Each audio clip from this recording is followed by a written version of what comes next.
The Mysterious Intern. Kabanata 57.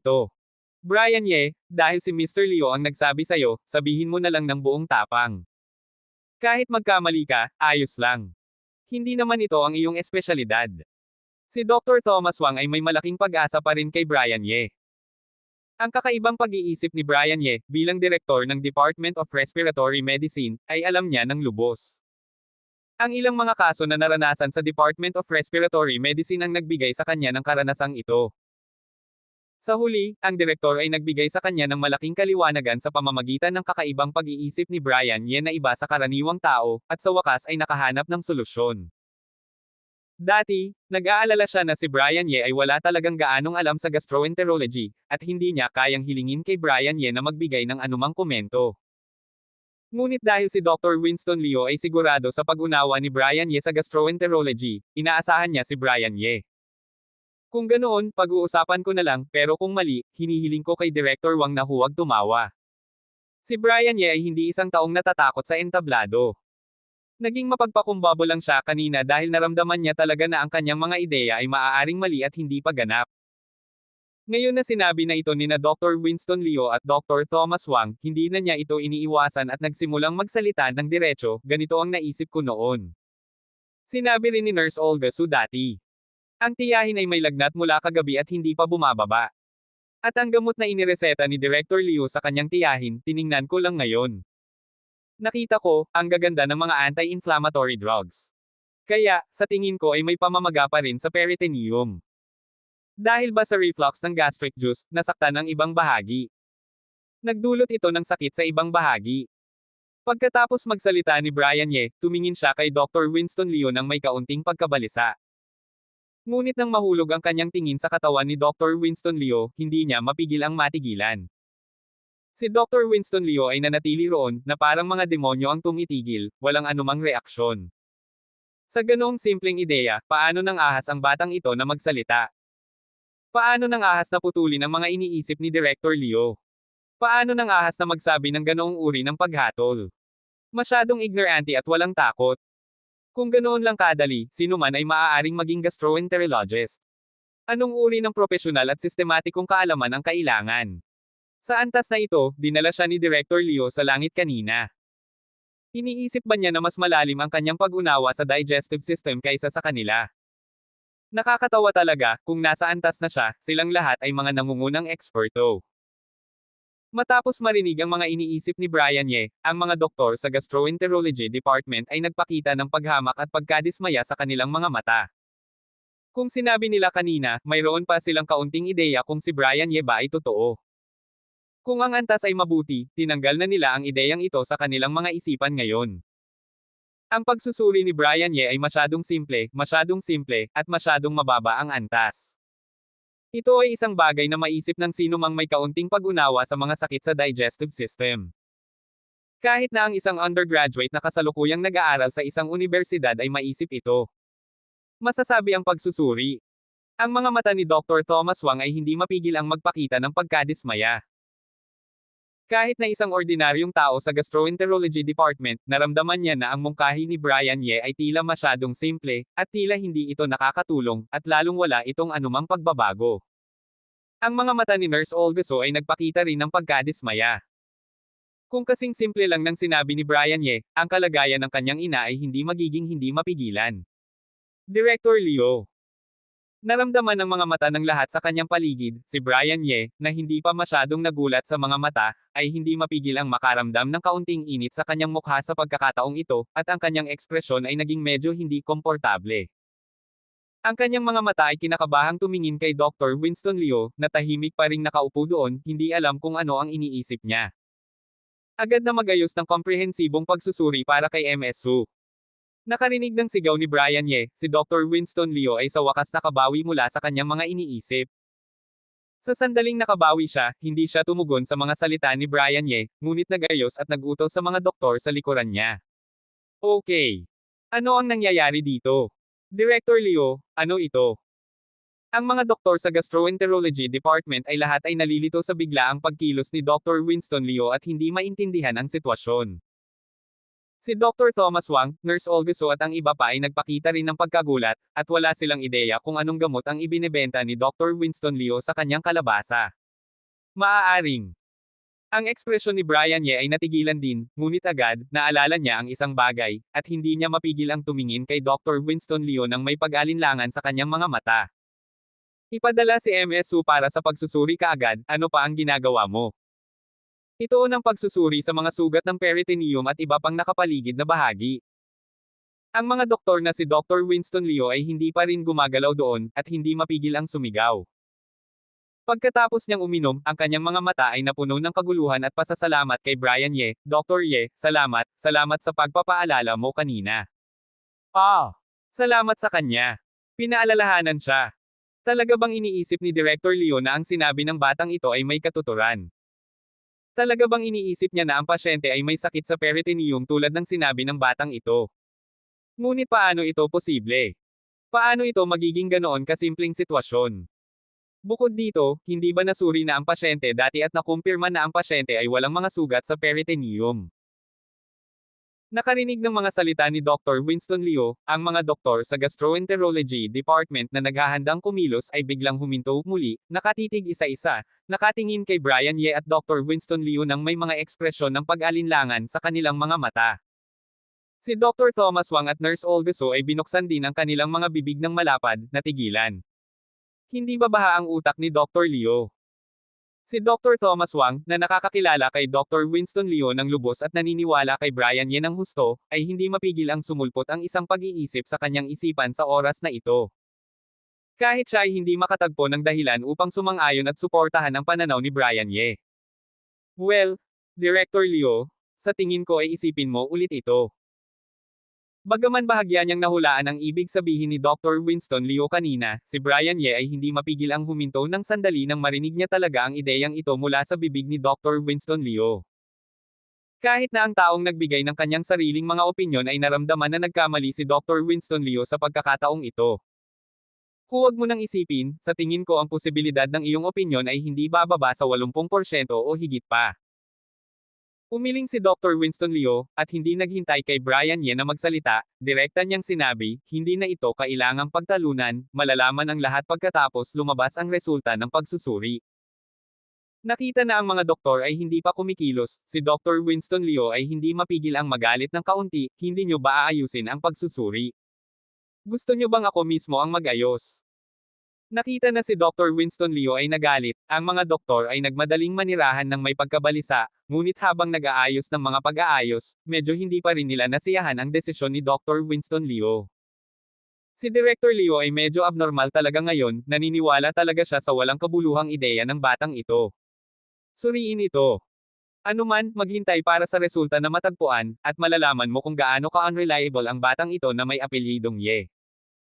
Titingnan ko na sa oras na iyon, ano ang sinabi ni Director Liu. Habang nag-aayos para sa pagsusuri ng ina ni Nurse Olga Su, ang mga doktor ay palihim na ngumisi sa kanilang mga puso, naghihintay para sa mga resulta ng pagsusuri na lumabas, pinapanood ang mga biro ni na Dr. Winston Liu at Brian Ye. Dr. Xiaoyi, salamat talaga, talagang pinaalalahanan mo ako. Nakita na ang mga doktor sa ilalim ng kanyang mga tauhan ay nagsimulang maging abala at nag-ayos para sa pagsusuri ni Su, si Dr. Winston Liu ay lubos na nakahinga.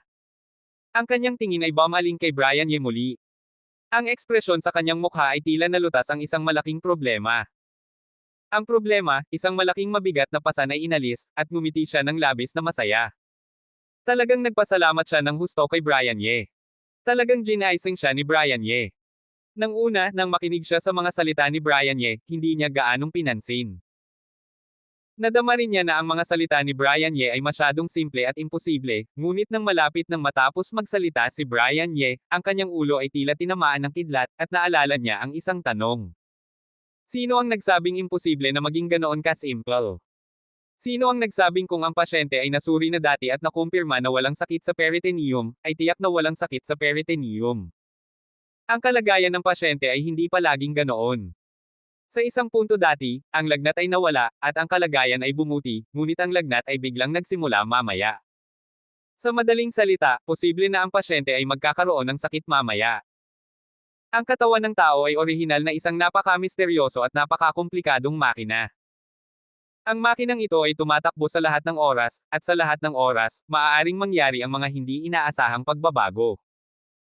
Mula kahapon hanggang ngayon, lahat ng kanyang mga iniisip ay batay sa katotohanan na ang pasyente ay walang anumang mga sugat sa tiyan o iba pang mga sugat.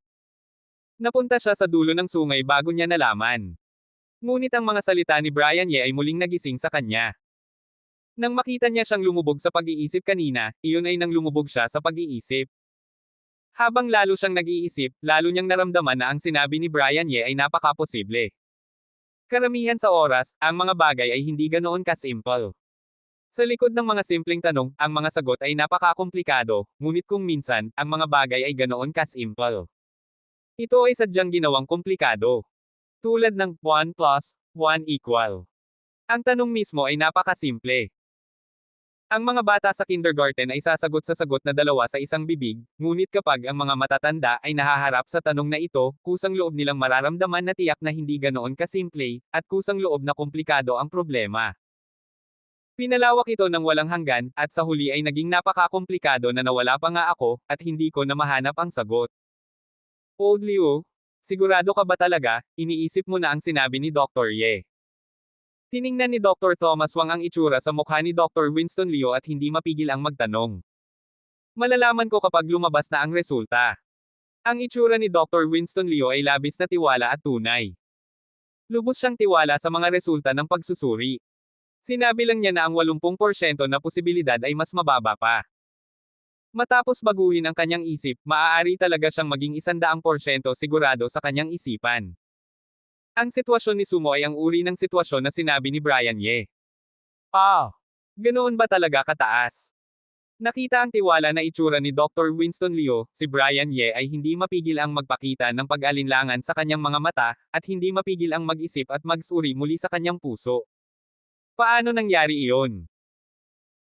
Dahil ang ina ni Nurse Olga So ay isang pasyente na na-hospital na, at paulit-ulit na nababaligtad ang kanyang kalagayan, ang pagsusuri ay maaaring gumamit ng isang espesyal na emergency examination channel, kaya ang proseso ng pagsusuri sa ina ni So ay napakakinis, at ang mga resulta ng pagsusuri ay mabilis na isinumite sa gastroenterology department sa mga doktor. Nang makita ng mga doktor sa gastroenterology department ang mga resulta sa kanilang mga kamay, ang mga mata ng lahat ay biglang nanlaki, at ang mga mata ng lahat ay nagpakita ng isang hindi makapaniwalang hitsura. Hirap sa ulo. Sigurado akong nasilaw ako. Ang mga gastroenterologist ay mariing kumurap, pagkatapos ay tiningnan muli ang mga resulta ng pagsusuri.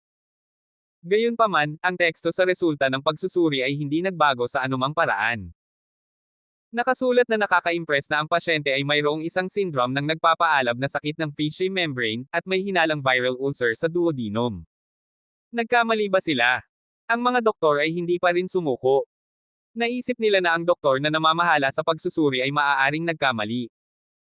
Kinuha nila ang filming at imaging report ni Nurse Olga So at tiningnan ito ng seryoso. Kahit na hindi sila mga eksperto, kahit na mayroon silang mga intern. Ngunit depende sa antas ng mga resulta ng inspection, mayroon pa rin. Di nagtagal, nabasa nila ang lahat ng data at imahe ng iba't ibang inspection. At nang lubusan nilang mabasa ang mga pagsusuring ito, ang itsura sa kanilang mga mukha ay lubos na natigilan. Ang lahat ng mga resulta, walang anumang problema, lahat ay tumuturo sa isang resulta, iyon ay, si Ginang Molly So ay talagang may pamamaga at mga sugat sa peritoneum at iba pang mga bahagi. Ito. Paano nangyari ito?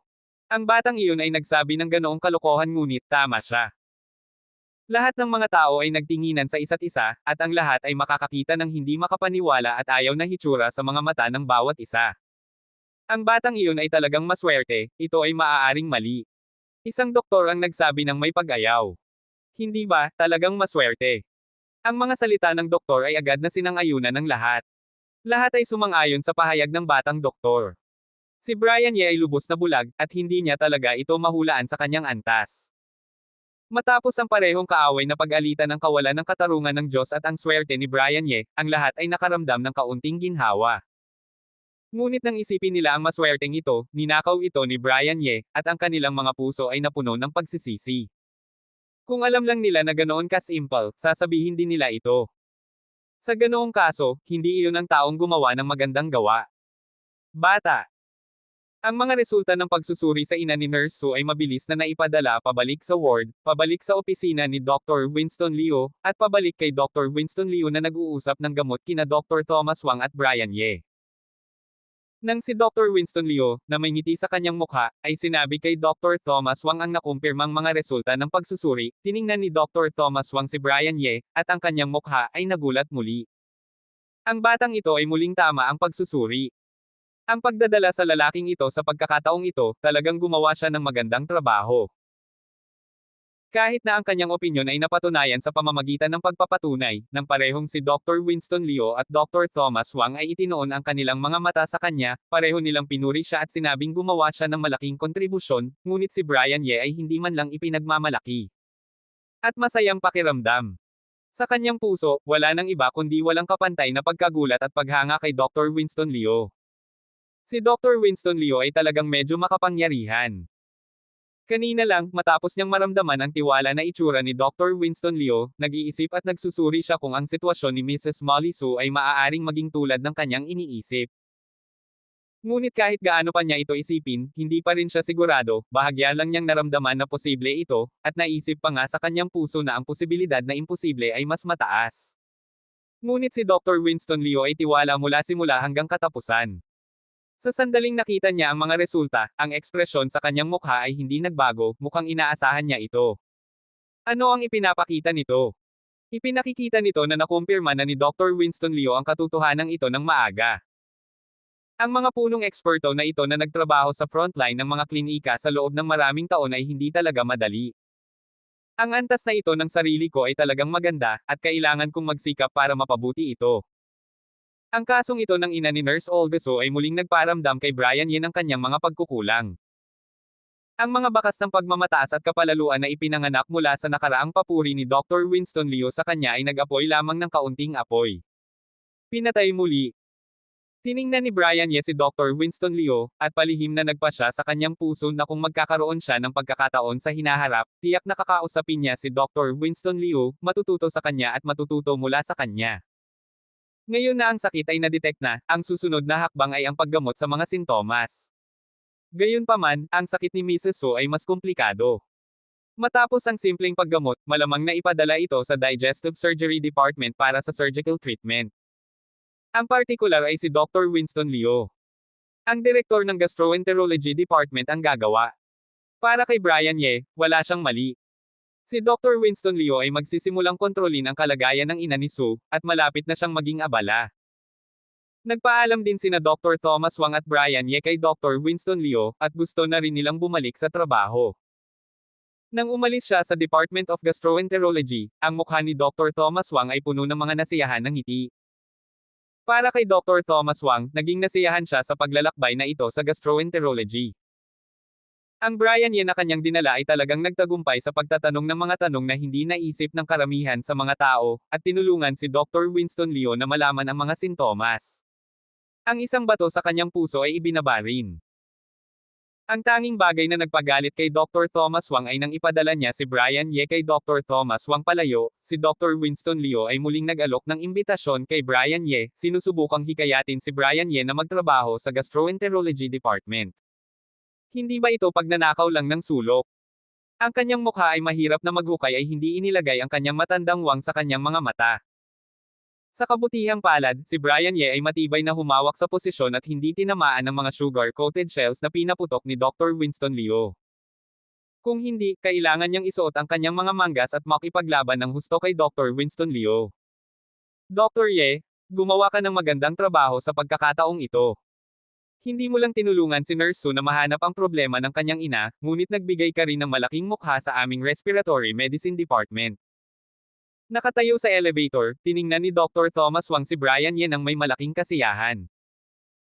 Sa pagkakataong ito, tinulungan hindi lamang ni Brian Ye ang ina ni Nurse Olga Sue, ngunit pinahintulutan din niya si Dr. Thomas Wang at respiratory medicine na manalo ng premyo sa harap ni Dr. Winston Liu. Ang mga doktor sa Gastroenterology Department ay hindi inaasahan ng napakaraming tao, kahit na ang direktor na si Dr. Winston Liu. Hindi nila naisip ang problema, ngunit naisip ito ni Brian Ye, isang doktor sa Department of Respiratory Medicine. Ito ay isang suntok lamang sa mga doktor sa Department of Gastroenterology. Iniisip ang mga doktor sa gastroenterology department na nagdadala ng mga resulta, at ang hitsura sa kanyang mukha nang makita ang mga resulta, naramdaman ni Dr. Thomas Wang na parang kumain siya ng ice cream nitong Hunyo. Ang mga batang ito ay nang ahas na maliitin si Brian Ye. Ito ay talagang labis. Tingnan mo ito sa pagkakataong ito at manggahas na maging mapagmataas muli. Si Dr. Thomas Wang ay palihim na umungol sa kanyang puso. Siya ay isang taong mahilig sa paghihiganti. Noong una, hindi siya masaya sa saloobin ng mga taong iyon kay Brian Ye.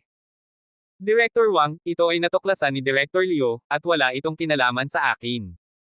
Ngumiti ng mapait si Brian Ye.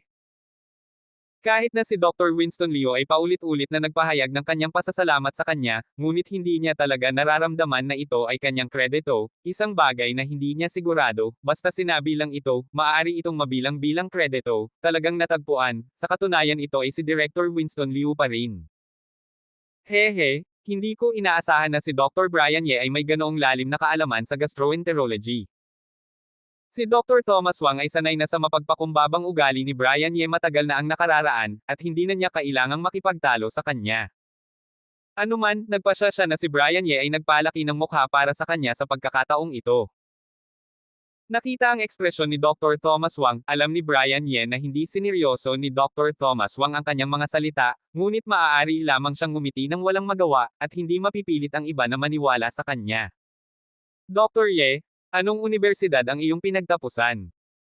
Tiningnan ni Dr. Thomas Wang si Brian Ye sa harap niya, at ang tanong na matagal na niyang ipinagtataka ay muling pumasok sa kanyang isipan, at hindi niya mapigil ang itanong ito. Matapos niyang magsalita, idinagdag niya, huwag kang magsabi ng anumang ordinaryo. Ang medical school ngayon, hindi ako naniniwala na ang mga ordinaryong medical school ay makakapag-produce ng mga magagaling na estudyante tulad mo. Nang unang magkita sila, tinanong niya si Brian Ye kung anong paaralan ang kanyang pinagtapusan. Ginamit ni Brian Ye ang isang pangkalahatang medical school graduate upang makuha siya ni Vice Dean Zhao, kaya halos mapalampas niya ang ganoong talento. Nang makarinig ng tanong ni Dr. Thomas Wang, si Brian Ye ay tumahimik. Ano ang problema? Dr. Ye, hindi ba maginhawa ang sabihin? Ayos lang, huwag mo nang sabihin kung hindi maginhawa, nagtatanong lang ako. Nakita ang katahimikan ni Brian Ye, biglang napagtanto ni Dr. Thomas Wang na maaaring nagtanong siya ng isang tanong na ikinahiya ni Brian Ye. Hindi pa ito sinabi ni Brian Ye dati, at sinadya niyang itago ito. Malinaw, mayroong isang bagay na hindi masabi. Director Wang, nagtapos talaga ako sa Oxford University Medical School.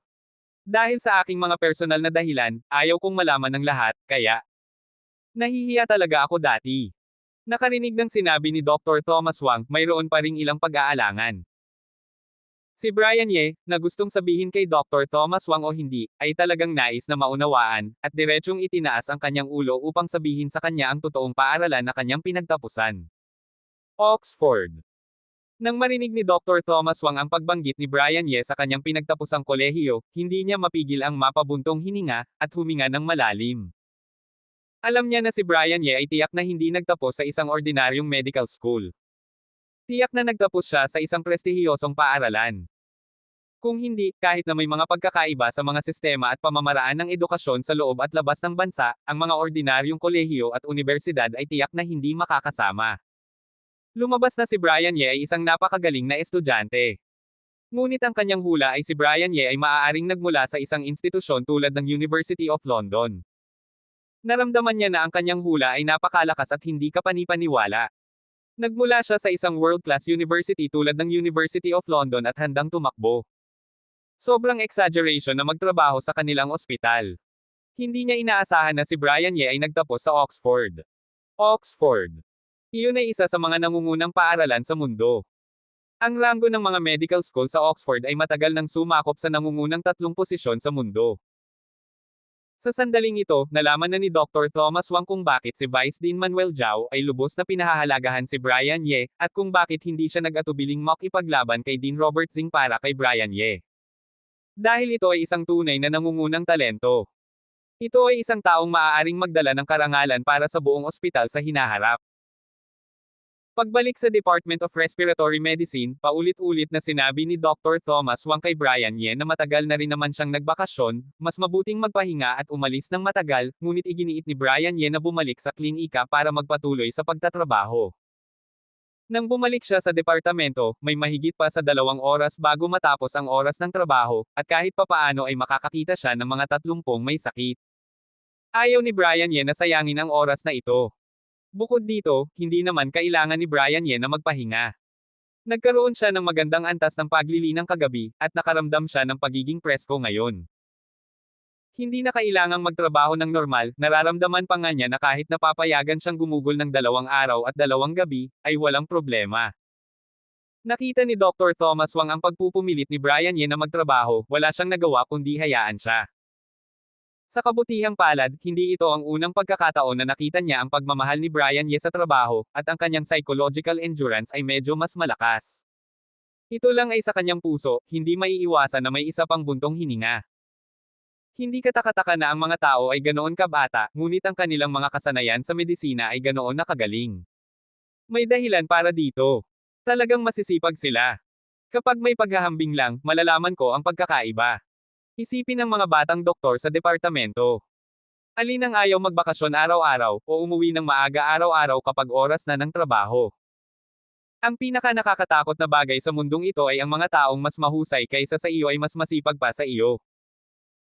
Iniisip ang mga kabataan sa departamento, si Dr. Thomas Wang ay hindi mapigil ang maalala ang isang chicken-blooded remark na kamakailan ay laganap na kumalat sa internet, at naramdaman na ang pangungusap na ito ay talagang makikita sa katawan ni Brian Ye.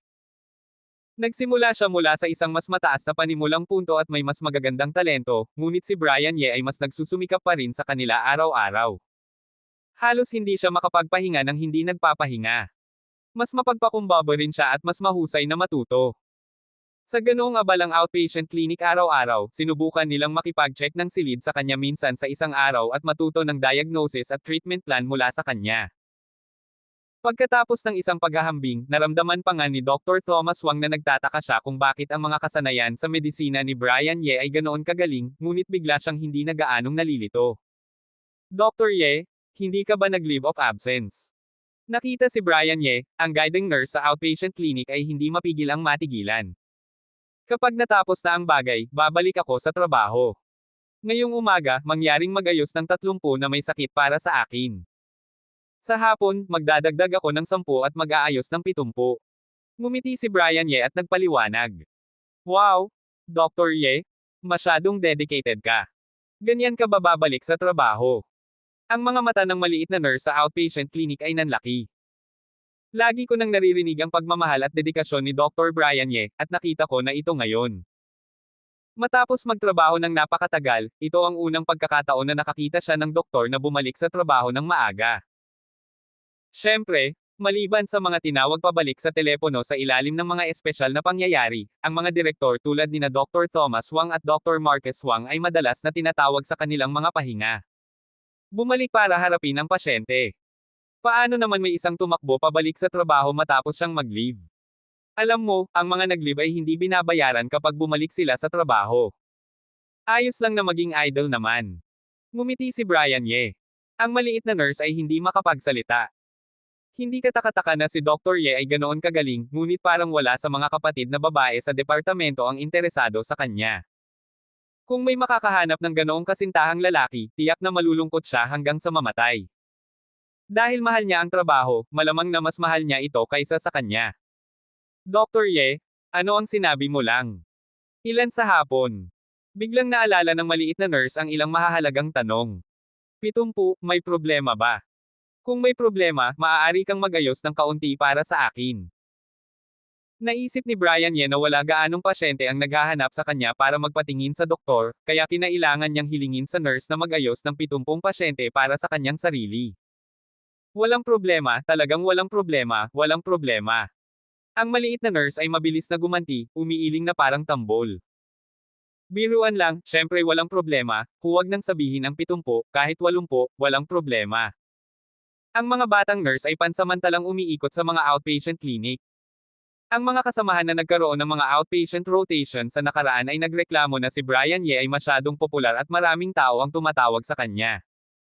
Bilang resulta, ang kanilang trabaho ay napakahirap araw-araw. Wala siyang magawa. Pakiramdam niya na nang dumating siya sa trabaho dito ngayon at naranasan ito ng personal, talagang naintindihan niya ang kanilang malungkot na karanasan. Si Dr. Brian Ye ay higit pa sa popular sa klinika. Sasabog na lang ito. Sa mga rehistradong pasyente, 6 sa 10 sinabi na tatawagan nila ang numero ni Brian Ye. Pagkalabas lang ng balita tungkol sa pag-leave ni Brian Ye ngayong umaga, siya at si Nurse Sarah Lynn, ang dalawang guiding nurse, ay halos hindi ma-overwhelm ng mga reklamo ng mga may sakit. Sinubukan nilang aliwin ang mga ito. Nag-aalala lang siya kung ano ang gagawin sa hapon. Nang patahanan ng mga may sakit sa umaga, nangako siya sa maraming pasyente na hindi nakita ni Brian Ye at sinabi sa kanila na tiyak na aayusin niya si Dr. Ye para sa kanila sa hapon. Hindi inaasahan, sinabi ni Brian Ye ang magandang balita ng pagdaragdag ng 10 numero sa hapon. Ang balitang ito ay isang malaking ebanghelyo sa kanya. Ayos lang, nakakaabala, sabihin mo lang sa akin kung may problema ka. Matapos marinig ang maliit na nurse na walang problema, sa wakas ay nabawasan ang pag-aalala ni Brian Ye at lumingon at naglakad patungo sa consulting room. Kahit na sa umaga at sa panahon ng dalawang iba pang pagsasanay, naranasan na ni Brian Ye ang malaking benepisyo ng antas ng paglilinang kagabi, maging ang intensity ng pagsasanay o ang mga komprehensibong kakayahan. Pumasok sa isang antas. Kahit na noong una, naramdaman na niya na ang kasipagan ng antas ng paglilinang kahapon ay maaaring magdulot ng mga benepisyo sa kanyang trabaho, ngunit nang mabuksan ang klinika sa umaga, nang talagang maranasan ni Brian Ye ang kasipagan ng antas ng paglilinang nang dumating ang mga benepisyo, hindi pa rin niya mapigil ang makaramdam ng pagsisisi sa lindol. Hindi pa rin niya inaasahan na ang mga benepisyong dala ng masipag na paglilinang ay magiging napakalaki. Nang bumalik siya, hiniling niya sa nurse na magayos ng 30 may sakit. Naisip niya na marami iyon. Pagkatapos ng lahat, nang bumalik siya, kalahati ng umaga ay lumipas na. Ayon sa karaniwang ritmo, ang 30 may sakit na ito ay sapat na para sa kanya. Nakita ko ang isang 10 minutong pagkaantala pagkatapos ng trabaho sa umaga. Ngunit ngayong umaga, nang matapos niyang basahin ang mga may sakit na ito, hindi inaasahan niyang natapos ang trabaho ng mahigit sa 10 minuto ng mas maaga. Sa madaling salita, ang kanyang bilis ng diagnosis ay halos 30 minuto na mas mabilis kaysa sa karaniwan. Bukod dito, si Brian Ye ay tiyak na sinuri niya ang bawat may sakit ng seryoso. Talagang hindi siya nagmadali para sa kapakanan ng bilis at wala siyang kaunting pagkawala. Naramdaman pa nga niya na ang diagnosis ngayon ay maaaring mas tumpak kaysa sa karaniwan. Ang dahilan kung bakit ito ay mas mabilis kaysa sa karaniwan ay dahil ang masipag na paglilinang kahapon ay nagdulot ng pagpapabuti kay Brian Ye sa lahat ng aspeto. Ang pagdinig, paningin, pag-iisip at iba pang mga aspeto ay nagiging mas mabilis. Sa sandaling pumasok ang pasyente sa pinto, ang mga mata ni Brian Ye ay nakakita na ng matala sa lahat ng detalye ng kutis sa mukha ng pasyente. Nang marinig niya ang pasyente na nagsasalita tungkol sa bawat sintomas, ang pag-iisip ni Brian Ye ay isinasaalang-alang na ang sitwasyon ng pasyente. Matapos ang isang pagsusuri, mas malinaw din ang naramdaman ni Brian Ye nang makinig siya sa tibok ng puso at paghinga ng echo ng baga sa pamamagitan ng instrumento. Sa makatuwid, para sa bawat pasyente, nagawang makilala ni Brian Ye ang mga sintomas ng iba ng mas mabilis at mas tumpak kaysa sa dati, at magreseta ng kaukulang treatment plan para sa kanya. Hindi katakataka na ang matandang lalaki ay patuloy na pinipilit siyang magsanay. Lumalabas na ang pagsusumikap na linangin at mapabuti ang lakas ay nagdadala ng higit pa sa isang pagtaas ng lakas.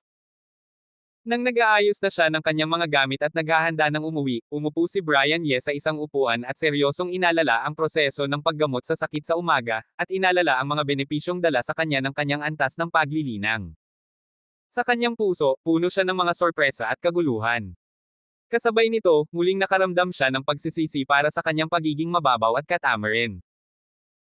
Nang hilingin sa kanya ng matandang lalaki na magsanay, palagi niyang naisip na ang pangunahing layunin at epekto ng pagsasanay ay upang madagdagan ang halaga ng puwersa at madagdagan ang lakas ng pag-atake, kaya hindi niya ito pinansin. Hanggang sa huli, naramdaman niya ang hininga ng paglilinang.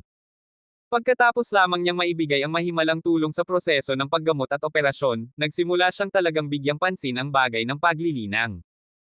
Ngunit kahit na ganoon, hindi pa rin niya iniisip na ang paglilinang ay maaaring magdulot ng maraming benepisyo sa paggamot ng mga sakit. Normal pa rin niyang tinatapos ang gawain, at hindi gaanong binibigyang pansin ang paglilinang. Iniisip pa rin niya na ang paggamot ay naigiligtas ng mga tao. Sa proseso, ang pinakamahalagang bagay ay ang patuloy na pag-aaral at pagpapabuti ng mga kasanayan sa medisina upang gawing mas pino ang mga kasanayan sa medisina. Ang hininga ng paglilinang ay isang tulong lamang.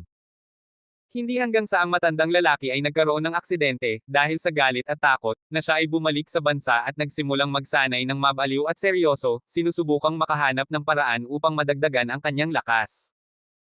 Sa makatuwid, kahit na pagkatapos bumalik sa bansa, nagsimula siyang magsanay ng husto, ang kanyang layunin ay hindi nauugnay sa mga kasanayan sa medisina, ang kanyang layunin ay upang madagdagan ang halaga ng puwersa. Ngunit hindi niya inaasahan na ang masipag na paglilinang na ito ay magdudulot sa kanya ng ganoong kamangha-manghang at hindi inaasahang kagalakan, at ang paglilinang ay magdadala pa rin ng napakaraming benepisyo. Sa isang kahulugan, ang proseso ng paglilinang ay talagang isang proseso ng lubos na paghuhukay at pagpapahusay sa potensyal ng isang tao, pag-unlock sa malaki at mahiwagang kayamanan ng katawan ng tao. Sa pagpapabuti ng paglilinang, ang mahiwagang kayamanan ng katawan ng tao ay bubuo rin. Mas marami pa, at ang komprehensibong kakayahan ng mga tao ay mapapabuti din ng higit pa. Kabilang sa komprehensibong kakayahang ito, ang halaga ng puwersa ay isang maliit na bahagi lamang, at ang iba pang mga pag-unlad at pagpapahusay, tulad ng brain domain, ay ang pinaka-nakakatakot at pinakamahalaga. Ang puso ni Brian Ye ay biglang nagkaroon ng isang tiyak na uri ng kaliwanagan. Nagkaroon siya ng isang espesyal na pag-unawa sa paglilinang. Para sa mga ninuno na nagsimula sa longevity formula, isang paraan upang bumuo ng mga kayamanan ng katawan ng tao, nagkaroon siya ng isang uri ng pag-unlad. Paggalang mula sa puso.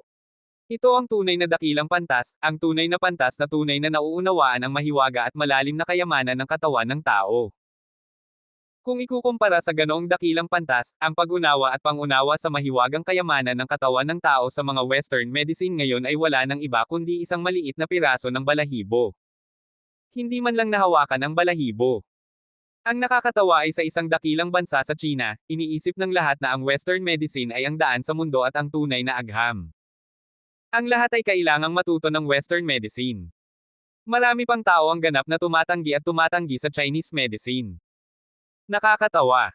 Pagbalik, dapat nating palakasin ang ating mga pagsisikap at pag-aralan ng seryoso ang Chinese medicine.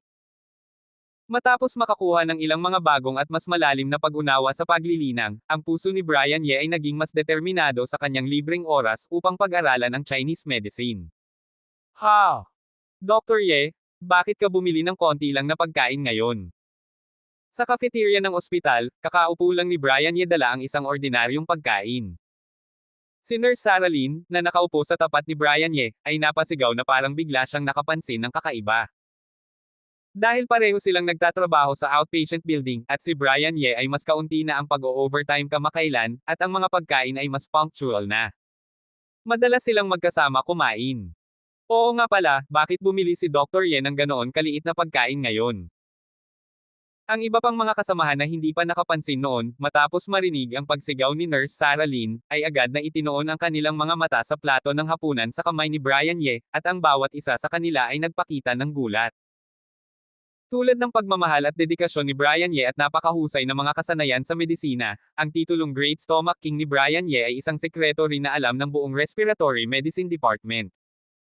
Alam ng lahat na ang gana ni Brian Ye ay nakakatakot. Araw-araw ay kailangan nilang kumain ng 4 na super large na pagkain.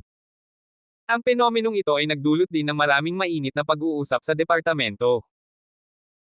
Ito ay isang hindi pa nalulutas na misteryo sa Department of Respiratory Medicine, dahil ang lahat ay mausisa kung paano si Brian Ye ay may ganoon kaliit na pangangatawan, ganoon kaliit na tiyan, paano niya kinain ang napakaraming pagkain, at kung paano kumain si Brian Ye araw-araw. Napakaraming pagkain, bakit hindi siya tumataba? May mga taong palihim na naghihinalo kung si Brian Ye ay may hyperthyroidism o iba pang sakit, ngunit ang hinalang ito ay hindi kinilala at sinang-ayunan ng maraming tao, dahil bukod sa kakain, si Brian Ye ay walang ibang sintomas ng hyperthyroidism. Tumataba ako kamakailan, nagdesisyon akong magbawas ng timbang. Ang ekspresyon ni Brian Ye ay medyo awkward at tunay. Magbawas ng timbang. Napasigaw si Nurse Sarah Lynn ng may pagmamalabas, "My God, nagbibiro ka ba Dr. Ye? Ganyan lang, magbabawas ka pa ng timbang. Tama iyon, payat ka na nga magbabawas ka pa ng timbang. Sinasabi mo ba sa amin na huwag kumain ngayon?" Ang mga salita ni Brian Ye ay agad na naging public enemy ng buong bayan, na nagdulot ng iisang galit at pag-aalsa ng buong bayan. Hindi lamang ang mga babaeng kasamahan kundi pati na rin ang ilang lalaking kasamahan ay nagbigay ng matinding akusasyon kay Brian Ye. Sinabi nila na si Brian Ye ay kasing payat ng kahoy, na medyo exaggerated nga. Ang pangangatawan ni Brian Ye ay medyo payat nga, ngunit hindi siya kasing payat ng kahoy. Ngunit si Brian Ye ay nagsabi talaga na magbabawas ng timbang, na hindi matanggap ng mga kasamahan na ito. Gamit ang kanyang payat na mga braso at binti, magbabawas pa siya ng timbang. Talaga bang gusto niyang maging payat na parang kidlat? Pinaparamdam niya sa mga doktor na ito, na matagal nang nakaupo sa opisina at kulang sa amateur sports, na may makapal na tiyan, at paano nila mararamdaman na halos lahat sila ay sobra sa timbang.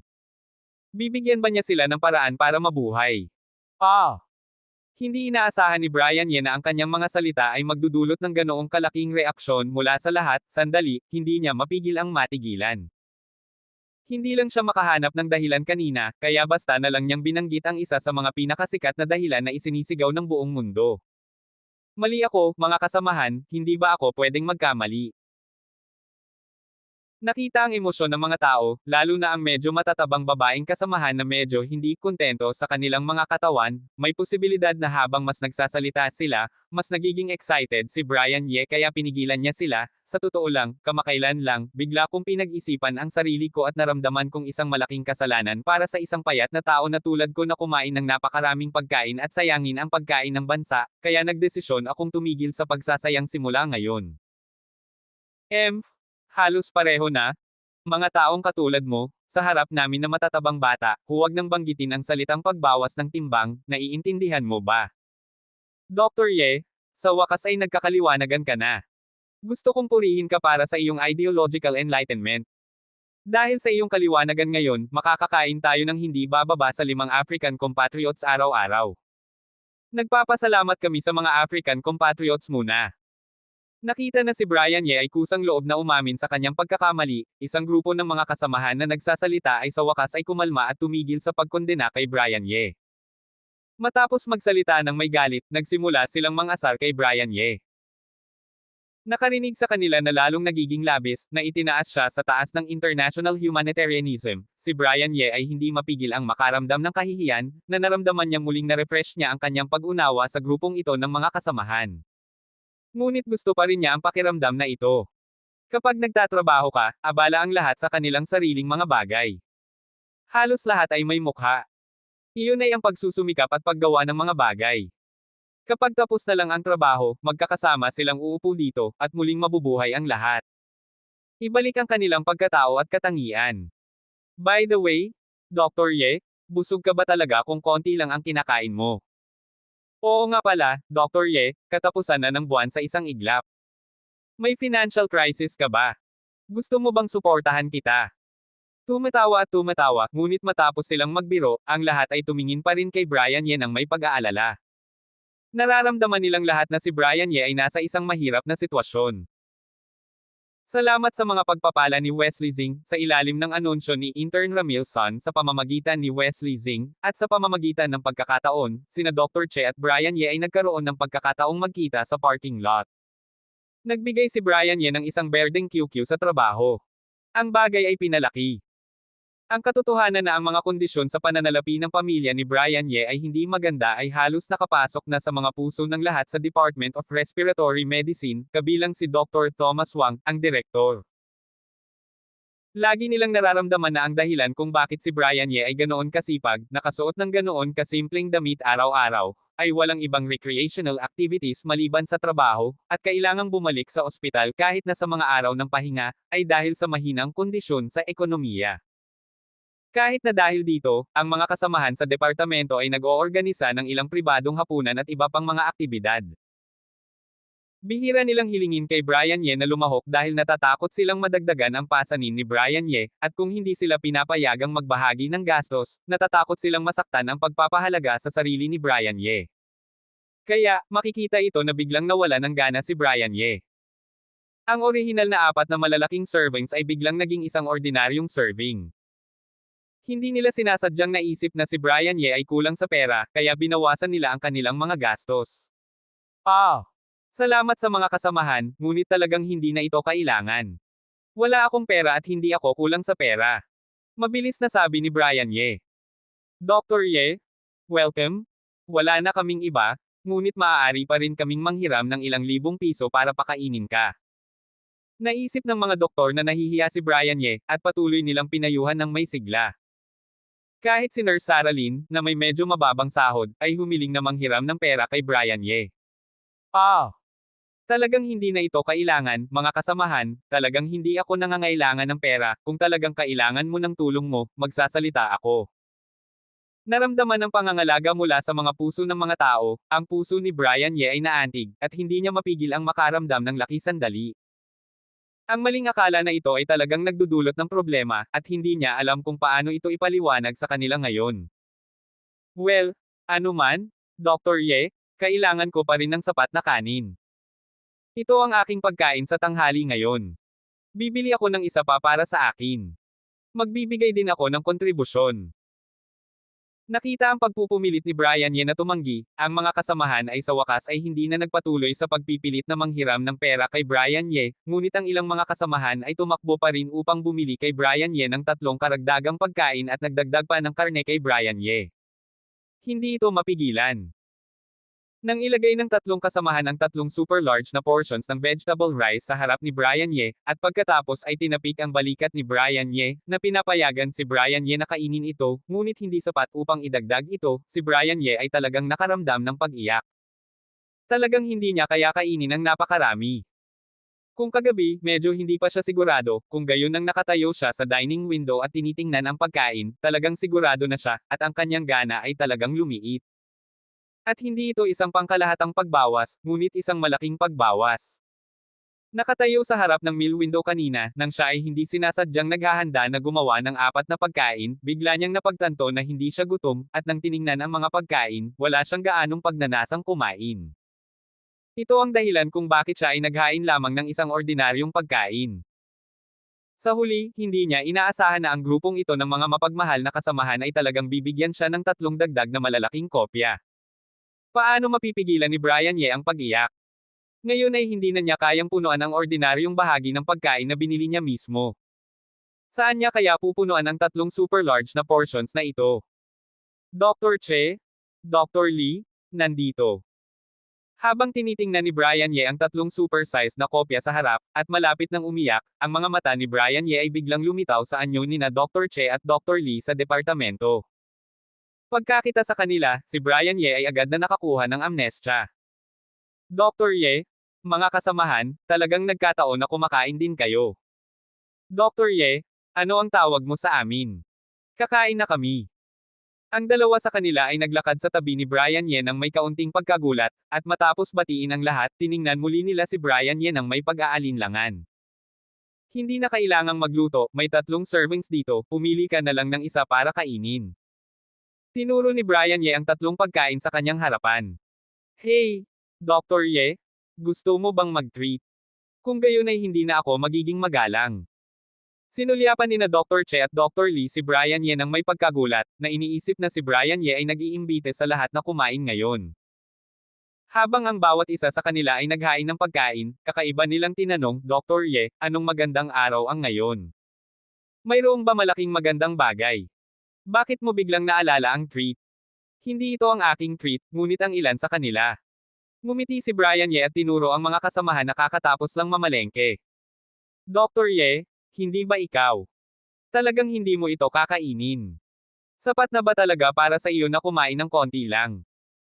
Tinitigan ng mga doktor si Brian Ye nang may nanlalaki na mga mata. Ano ang nangyayari? Parehong sina Che at Lee ay tumingin sa karamihan at tumingin sa kanila ng may pagkalito.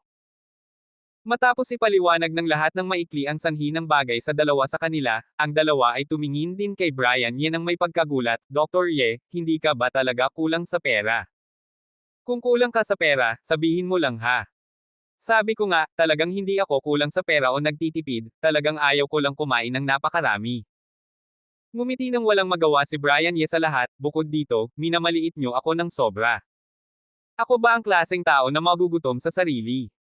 Kung talagang gutom ako, kung talagang may utang ako, hindi ako magsasalita sa inyo. Kung gayon bakit ka biglang kumain ng konti lang? Ang mga mukha ng mga tao ay mayroon pa ring ilang pag-aalinlangan. Hindi sila naniniwala na ang mga naunang salita ni Brian Ye para sa ayaw na sayangin ang pagkain ay totoo. Hindi ako masyadong maganda ang pakiramdam, wala akong gana. Tiningnan ni Brian Ye ang mga titig ng lahat, at sa wakas ay nakahanap ng dahilan. Kaya naman pala.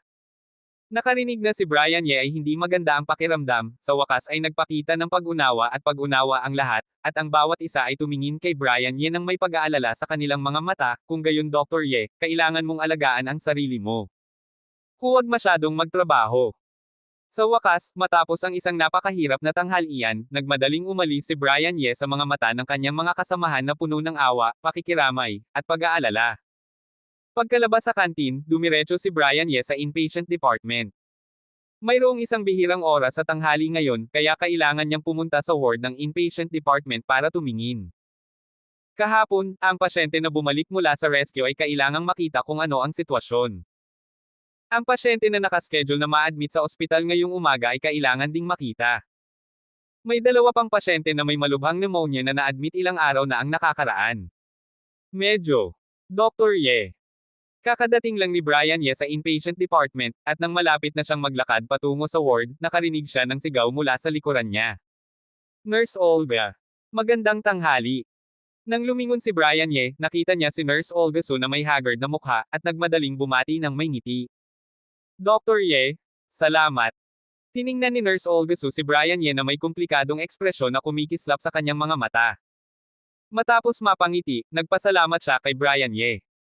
Kahit gaano karami ang kanyang mga opinyon kay Brian Ye, naramdaman niya na kailangan niyang sabihin kay Brian Ye ang salamat na ito. Talagang hindi niya inaasahan na si Brian Ye ay magpapakita sa ward ng kanyang ina kasama si Dr. Thomas Wang upang dalawin ang kanyang ina. Hindi niya inaasahan na si Brian Ye ay magkakaroon ng napakaraming pag-aaral sa mga sakit sa gastroenterology. Sa gastroenterology, na may ganoon kataas na mga kasanayan sa medisina, ang kalagayan ng kanyang ina ay tumagal ng mahigit sa isang araw. Kahit si Director Liu ay hindi man lang naisip ang pinagmulan ng sakit, ngunit natagpuan ito ni Brian Ye. Pagkaraan, nang malaman niya ang mga resulta ng pagsusuri ng kanyang ina, nang sabihin sa kanya ni Dr. Winston Liu na gusto niyang pasalamatan si Brian Ye sa pagtulong na malaman ang sanhi ng sakit, halos isipin niya na mali ang kanyang narinig, at ang kanyang mga mata ay halos hindi mahulog. At matapos makinig sa kwento ni Dr. Winston Liu tungkol sa kalagayan ng kanyang ina, ang kanyang malamig na pawis ay halos hindi siya takutin.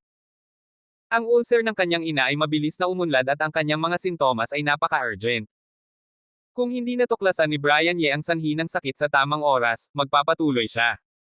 Sa isa o dalawang araw, ang kanyang ina ay maaaring nasa panganib ng kanyang buhay. Hindi masyadong exaggerated na sabihin na iniligtas ni Brian Ye ang buhay ng kanyang ina. Salamat sa akin. Salamat sa ano. Kung tungkol sa sakit ni Tia, Nurse Olga, talagang hindi mo na kailangang magpasalamat. Natigilan si Brian Ye sandali, at pagkatapos ay naalala niya. Tinutukoy ni Nurse Olga So ang sakit ng kanyang ina. Isang mapait na ngiti ang lumitaw sa kanyang mukha. Sa totoo lang, wala talaga akong kredito sa sakit ni Tia. Si Director Liu ay mayroon pa ring napakahusay na mga kasanayan sa medisina. Kung gusto mong magpasalamat Nurse Olga, dapat mong pasalamatan si Director Liu para sa katotohanan. Anuman, salamat. Napangiti si Nurse Olga Su. Well, iyon, ano na ang sitwasyon ni Tia ngayon? Hindi makapagsalita si Brian Ye sandali, ngunit alam din niya na, tulad ni Dr. Thomas Wang, hindi paniniwalaan ni Nurse Olga So ang kanyang sasabihin ngayon. Tamad na siyang sabihin ito. Kung gusto niyang magpasalamat sa kanya, tatanggapin niya ito. Nag-opera lang ako sa labas. Sabi ng doktor na dapat ay walang problema, basta unti-unti siyang gumaling, salamat Dr. Ye. Isang nagpapasalamat na ekspresyon ang lumitaw sa mukha ni Nurse Olga Su. Sa umaga, matapos makuha ni Dr. Winston Liu ang mga resulta ng pagsusuri, binigyan niya ang ina ni Nurse Olga Su ng isang seryosong diagnosis. Matapos ang diagnosis, agad niyang ipinadala ang ina ni Su sa Digestive Surgery Department, at ang Digestive Surgery Doctor ay agad na nagayos ng emergency operation para sa kanya. Ang lokasyon ng mga sugat na iyon ay tinanggal sa pamamagitan ng operasyon at inaayos ng naaayon. Ang kanyang ina ay hindi na dapat magkaroon ng anumang problema, basta unti-unti siyang gumaling. Ayos na si Tia. Ngumiti si Brian Ye. Hindi masyadong nagulat si Brian Ye na ang ina ni Nurse Su ay sasailalim sa operasyon. Nakita rin niya ang mga resulta ng pagsusuri ni Mrs. Su sa umaga. Nang panahong iyon, naramdaman niya na ang kalagayan ng ina ni Olga Su ay maaaring mangailangan ng operasyon para sa paggamot. Nurse Olga, alagaan mo ang sarili mo. Tiningnan ni Brian Ye ang haggard na ekspresyon ni Nurse Olguso at hindi mapigil ang magdagdag. Well, salamat, kumain na ba si Dr. Ye? Kung hindi, ililibre kita ng hapunan. Tumango si Nurse Olguso, at matapos ang isang pag-aalinlangan na kumikislap sa kanyang mga mata, binuksan niya ang isang imbitasyon kay Brian Ye. Si Brian Ye ay masasabing nagligtas sa kanyang ina sa pagkakataong ito. Nararamdaman niyang makatwiran na hilingin kay Brian Ye na kumain ng isang pagkain. Salamat sa kabaitan ni Nurse Olga, ngunit kakakain ko lang. Nurse Olga, hindi ka pa nakakakain. Kumain ka na. Ngumiti si Brian Ye. Kung gayon. Paalam. Kinagat ni Nurse Olguso ang kanyang lobby, sinusubukang magsabi ng isang bagay, ngunit sa huli ay nag-atubili siya sandali at nagpaalam lamang. Kahit na naramdaman niya sa kanyang puso na dapat siyang magsabi ng isang bagay kay Brian Ye at ipahayag ang kanyang panloob na pasasalamat, pagkatapos ng lahat, ang mga opinyon na kasama si Brian Ye sa loob ng napakatagal na panahon ay palaging may malalaking prejudices laban kay Brian Ye. Si Nurse Olguso ay talagang hindi kayang sabihin sa kanya na makipag-usap ng labis kay Brian Ye sandali. Nakita si Nurse Olguso na umiikot at umaalis, si Brian Ye ay hindi mapigil ang umiling nang isipin niya ang nag-aalinlangang ekspresyon ni Nurse Olguso kanina. Alam niya na hindi binitawan ni Nurse Olguso ang mga nakaraang bagay sa kanyang puso, at inalagaan niya ang maling akala sa kanya dati, ngunit sa totoo lang ay nararamdaman niya talaga na ito ay talagang hindi na kailangan. Talagang hindi niya gaanong pinapansin ang mga bagay na iyon. Masasabing hindi niya ito pinapansin. Si Miss Hu ay talagang hindi madali. Matapos panoorin si Nurse Olguso na umalis, si Brian Ye, na umiling, ay malapit nang lumingon nang marinig niya ang isa pang buntong hininga sa likuran niya. Director Wang, magandang tanghali, kumain ka na ba? Lumingon si Brian Ye at tiningnan si Dr. Thomas Wang na lumitaw sa likuran niya nang hindi alam kung kailan, at mabilis na bumati. Kakakain lang. Tumango si Dr. Thomas Wang, at ang paksa ay bumalik kay Nurse Olguso, na may mabigat na ekspresyon sa kanyang mukha. Ang ama ni Olguso ay namatay sa isang aksidente sa sasakyan ng maaga, at lumaki siya kasama ang kanyang ina sa loob ng napakaraming taon. Ano? Hindi inaasahan ni Brian Ye na si Nurse Olguso, na mukhang masaya at malakas, ay magkakaroon ng ganoong hindi kilalang malungkot na background sa likuran niya. Huwag mo nang tingnan. Tiningnan ni Dr. Thomas Wang ang ekspresyon ni Brian Ye at hindi mapigil ang ngumiti. Para sabihin ko sa iyo, hindi ko inaasahan iyon nang malaman ko ito, mas nagulat pa ako kaysa sa iyo. Si Miss Hu ay napakalakas at masaya. Ang mga kasamahan sa departamento ay hindi alam ang tungkol dito, at ang kanyang mga kaklase sa kolehiyo ay hindi rin alam ang tungkol dito. Kahit na ang kanyang buhay ay napakahirap, hindi siya kailanman iba sa harap nila. Nagpakita ng kaunting pagkakaiba. Lumahok siya sa lahat ng mga aktibidad na sinalihan ng ibang mga estudyante at dapat na lumahok, at hindi niya kailanman iniwan ang mga aktibidad tulad ng mga donasyon na ginawa ng ibang mga estudyante at kasamahan. Ang mga mata ni Dr. Thomas Wang ay nagpakita ng isang hitsura ng taos-pusong pagpapahalaga. Nakarinig ng kwento ni Dr. Thomas Wang, si Brian Ye ay hindi mapigil ang maantig ng bahagya. Ang ina ni Nurse Hu ay isang napakalakas at napakahusay na ina rin. Ang mga mata ni Dr. Thomas Wang ay nagpakita ng isang hitsura ng paghanga. Matapos mamatay ang ama ni Nurse Hu, may pagkakataon sana siyang dalhin si Miss Hu para mag-remarry at mapabuti ang kanyang magandang buhay, ngunit ayaw niyang alagaan ang mga lolo't lola ni Miss Hu. Pag-remarry, sinusuportahan niya ang kanyang dalawang matatanda sa natitirang bahagi ng kanyang buhay. Ang orihinal na patakaran ay isang ginhawa sa kanyang pamilya, ngunit tinanggihan din niya ang tulong ng gobyerno at hiniling sa kanila na tulungan ang mga mas nangangailangan nito. Nararamdaman niya na ang kanyang buhay ay mabubuhay ng maayos gamit ang kanyang mga kamay. At ginawa niya ito, umaasa sa pagiging pinakamababang sanitation worker sa pinakamababa, at sinusuportahan si Nurse Hu sa universidad. Ito ay talagang isang napakahusay na ina. Nakinig si Brian Ye sa mga salita ni Dr. Thomas Wang, at bigla ay hindi mapigil ang humanga. Hindi niya inaasahan na ang matandang babae na nakahiga sa hospital bed sa umaga at mukhang mahina ay isang matapang, malakas at napakahusay na ina. Sa wakas ay naintindihan niya kung bakit si Nurse Olguso ay nakakapaglaki sa ganoong kahirap na kapaligiran, kaya pa ring napapanatili ang ganoong positibo at masaya, ngunit kaya ring maging ganoon kalakas, dahil mayroon siyang isang napakahusay na ina. Oo. Ito ay isang napakahusay na ina at isang napakahusay na babae. Tumango si Dr. Thomas Wang. Bilang isang taong medyo matanda na, medyo may karanasan, at mayroon ding kaunting karanasan at kaalaman, naiintindihan ng mabuti ni Dr. Thomas Wang na si Sue's mother ay isang single woman na nakatira sa Yanjing City kasama ang kanyang anak na babae, nagbibigay para sa mga matatanda habang sinusuportahan ang kanyang anak na babae sa unibersidad. Hindi madali. Halos imposible para sa isang single mother na sanayin ang kanyang anak na babae na maging ganoon kagaling at mapanatili ang kanyang pagkatao at sikolohiya na napakalusog, masaya, malakas, at pataas. Ito ay tiyak na isang bagay na magagawa lamang ng isang tunay na mahusay na ina. At nagawa niya ito dahil sa lahat ng mga kahangahangang katangiang ito, nagawa niya ito. Tunay niyang ipinasa ang mga kahangahangang katangiang ito sa kanyang anak na babae sa pamamagitan ng pagbibigay ng halimbawa at pagtuturo sa kanyang mga salita at gawa. At bilang isang doktor na nagtrabaho sa ospital ng higit sa 10 o 20 taon, mas naiintindihan ni Dr. Thomas Wang kaysa sa maraming tao sa mundo, kung gaano karapat-dapat ang mga kahangahangang katangiang ito ng ina na ito. Sa ospital sa loob ng napakaraming taon, nakakita si Dr. Thomas Wang ng napakaraming malamig na mundo, napakaraming pangit at mababang mga kalikasan ng tao. Upang makakuha ng kaunting bentahe, sinubukan niyang magnakaw ng mga medical insurance card ng ibang tao, at upang mandaya ng insurance compensation, sinadya niyang pumunta sa doktor at patuloy na nagpapadala sa kanila. Mga pulang sobra, hayaan ang mga doktor na mag-issue ng higit pang mga resibo para sa mga gasto sa medisina. At kahit na upang makakuha ng kabayaran, ang mga doktor na hindi mag-aatubiling insultuhan at i-frame ang kanilang mga pagsisikap na gamutin ang kanilang mga pamilya, ay tumakbo sa ospital para gumawa ng gulo.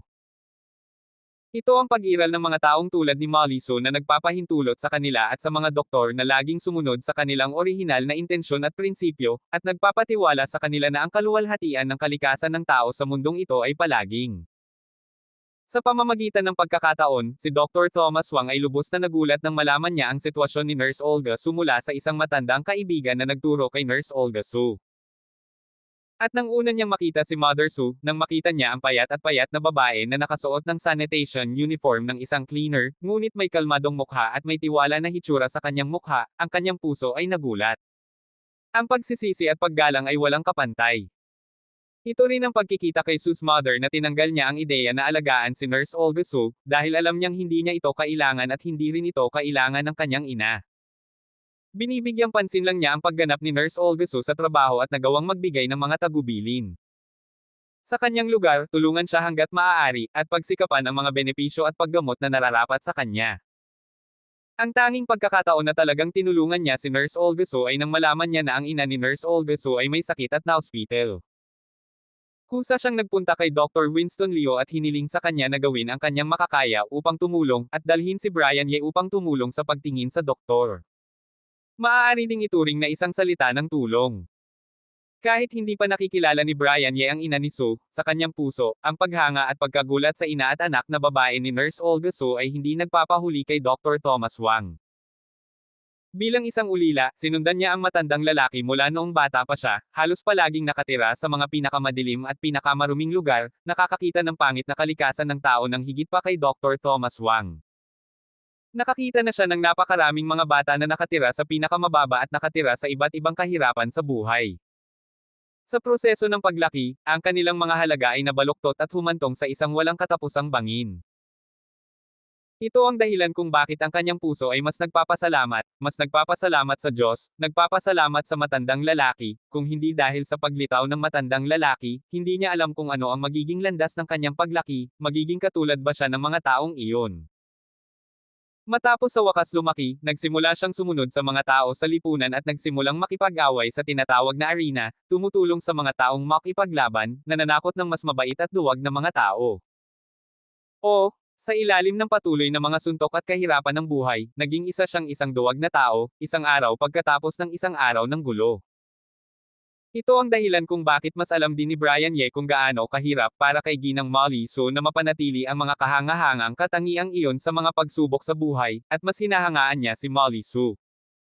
Alam mo, ang ina ni Su ay isang babaeng pamilya, at wala siyang napakahusay na doktor at napakahusay na kasanayan ng matandang lalaki, o kahit isang kasanayan.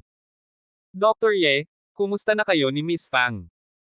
Matapos pag-usapan ng ina ni Olga Su, ibinalik ni Dr. Thomas Wang ang kanyang tingin sa katawan ni Brian Ye, at tiningnan si Brian Ye ng may paggalang at pagkagulat, na may ngiti sa kanyang mukha. Director Wang, sa totoo lang, sina Michelle at ako ay magkaibigan lang, wala talaga. Hindi inaasahan ni Brian Ye na alam din ni Dr. Thomas Wang ang tungkol sa kanya at kay Michelle Fang, at nagchismis, bigla ay hindi mapigil ang ngumiti. Magkaibigan. Natigilan si Dr. Thomas Wang sandali, at pagkatapos ay sinulyapan niya si Brian Ye ng may kahulugan. Si Miss Fang ay talagang mabuti, may prangka siyang personalidad, masigasig at masayahin, at mabait na puso, at mukhang napakaganda. Hindi ba gusto ni Dr. Ye ang ganitong uri? Kung gusto mo, sa tingin ko ay maaari mong samantalahin ang pagkakataon. Nakikita ko na interesado siya sa iyo. Director Wang, ayaw ko pang isipin ang bagay na ito. Tumahimik si Brian Ye sandali bago itinaas ang kanyang ulo. Si Michelle Fang ay may magandang impresyon sa kanya, at kahit na ang director na si Dr. Thomas Wang ay makakakita na mabait siya sa kanya. Si Brian Ye ay hindi tanga, paano niya hindi mararamdaman iyon? Gayunpaman, talagang hindi siya nang ahas na pag-usapan ang mga damdamin ngayon. Kamakailan, si Michelle Fang ay nag-aya sa kanya para maghapunan o iba pa. Sinubukan niyang tanggihan ito sa dahilan ng trabaho. Tuwing nag-uusap sila sa telepono, hindi siya gaanong nakakaramdam ng pag-uusap, at sinadya niyang mapanatili ang isang tiyak na distansya. Dahil natatakot siyang mahuli siya, natatakot siyang hindi niya mapigilan ang sarili. Sa totoo lang, nakaramdam na siya ng mga senyales ng panganib ng maraming beses. Ilang beses na siyang nagsasanay, ang anino ni Michelle Fang ay lumitaw sa kanyang isipan. Kapag nagpapahinga o nakahiga sa kama, iniisip ko rin si Michelle Fang at iniisip kung ano ang ginagawa niya. Mas natatakot pa siya na malulunod siya ng husto, natatakot siyang hindi niya maibibigay sa kanya ang kaligayahan, at masasaktan niya ito sa hinaharap. Ayaw mong isipin ito. Naalala ko na ang resume ni Dr. Ye ay nagsabi na siya ay 26 na taong gulang na ngayong taon, tama ba? Bahagyang kumunat ang noo ni Dr. Thomas Wang. Oo, dapat ay 26 na taong gulang na ako ngayong taon. Tumango si Brian Ye. Ang dahilan kung bakit dapat siyang tumango ay dahil hindi niya mismo sigurado kung siya ay 26 na taong gulang na o hindi. Ang kanyang edad ay kinakalkula ng matandang lalaki batay sa edad na iniulat sa kanya ng direktor ng orphanage kung saan siya orihinal na matatagpuan, ngunit ang direktor noon hindi siya sigurado sa eksaktong edad ni Brian Ye, ngunit ito ay isang magaspang na pagtatansya lamang para kay Brian Ye. Dr. Ye, alam ko na ikaw ay isang napakamasipag at motivated na tao, ngunit ang iyong karera, trabaho, at buhay ay hindi ganap na magkasalungat.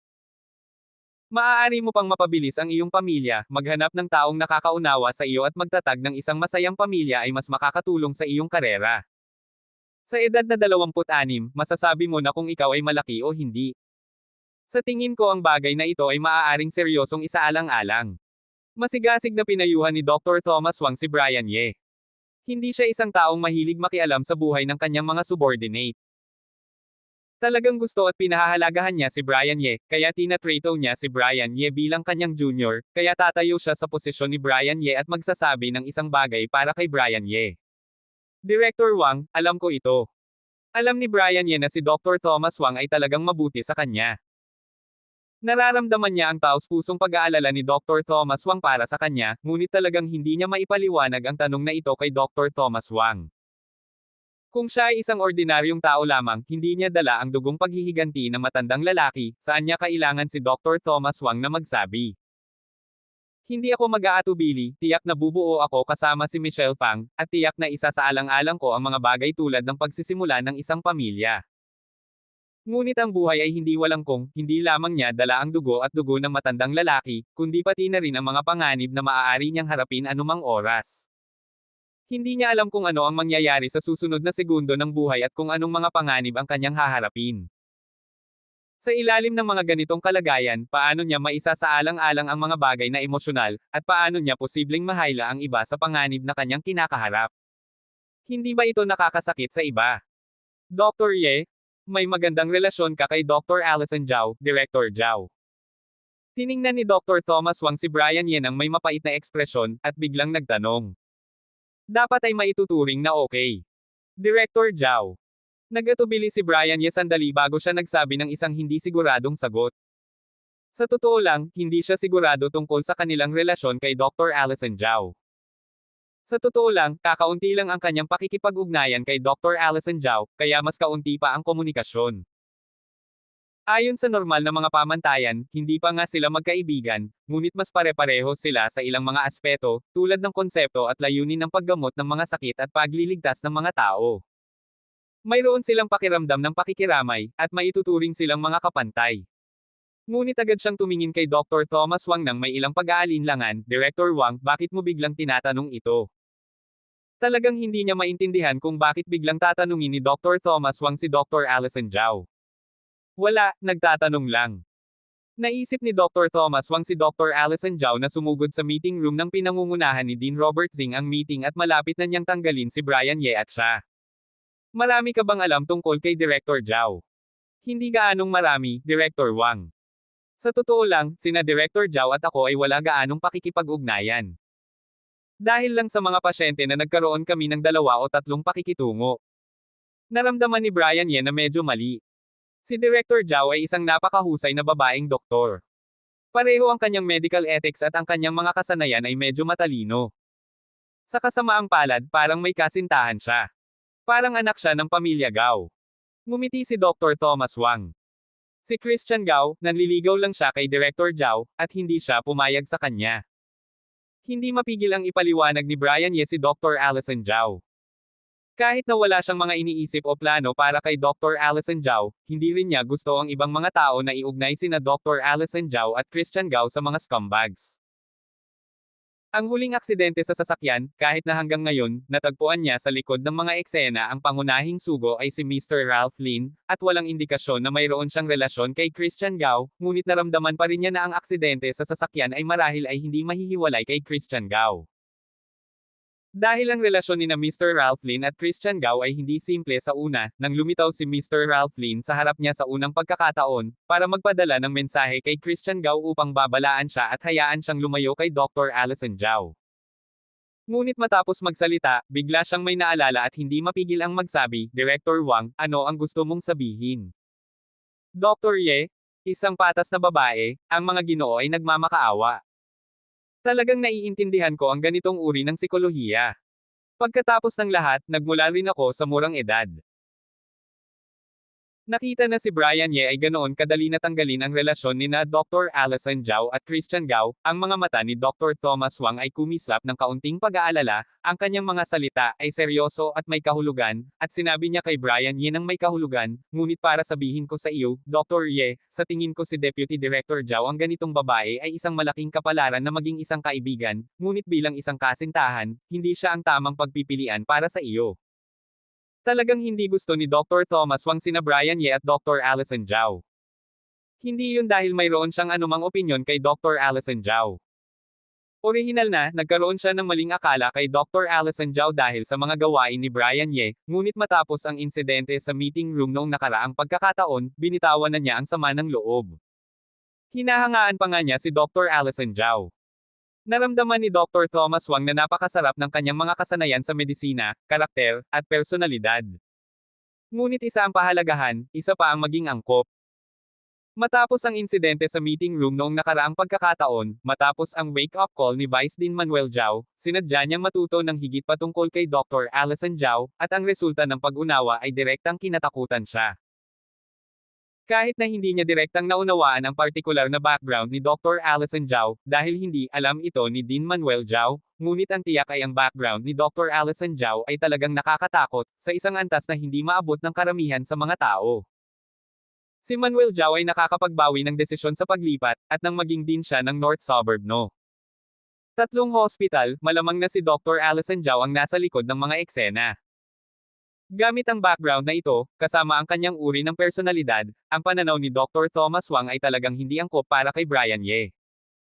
Kung mahuhulog si Brian Ye dito, maaari siyang mahirapan sa hinaharap, maging ang kanyang talento sa medisina. Ang lahat ng mga ito ay maaaring masayang, na talagang ayaw niyang makita. Kaya, matapos niyang subukan ito ng maikli kanina, at naramdaman na si Brian Ye ay tila talagang medyo matigas ang ulo, umaasa siyang maalis ang mga iniisip ni Brian Ye sa lalong madaling panahon. Director Wang, ano ang pinagsasabi mo? Wala akong anumang ideya sa bagay na iyon. Nakarinig ng mga salita ni Dr. Thomas Wang, naintindihan ni Brian Ye kung ano ang layunin ni Dr. Thomas Wang sa pag-ikot ng isang malaking bilog. Hindi niya inaasahan na si Dr. Thomas Wang ay magkakaroon ng ganoong kakaibang ideya, at natigilan siya sandali, at pagkatapos ng ilang sandali, nakabawi siya. Sumama sa isang mapait na ngiti.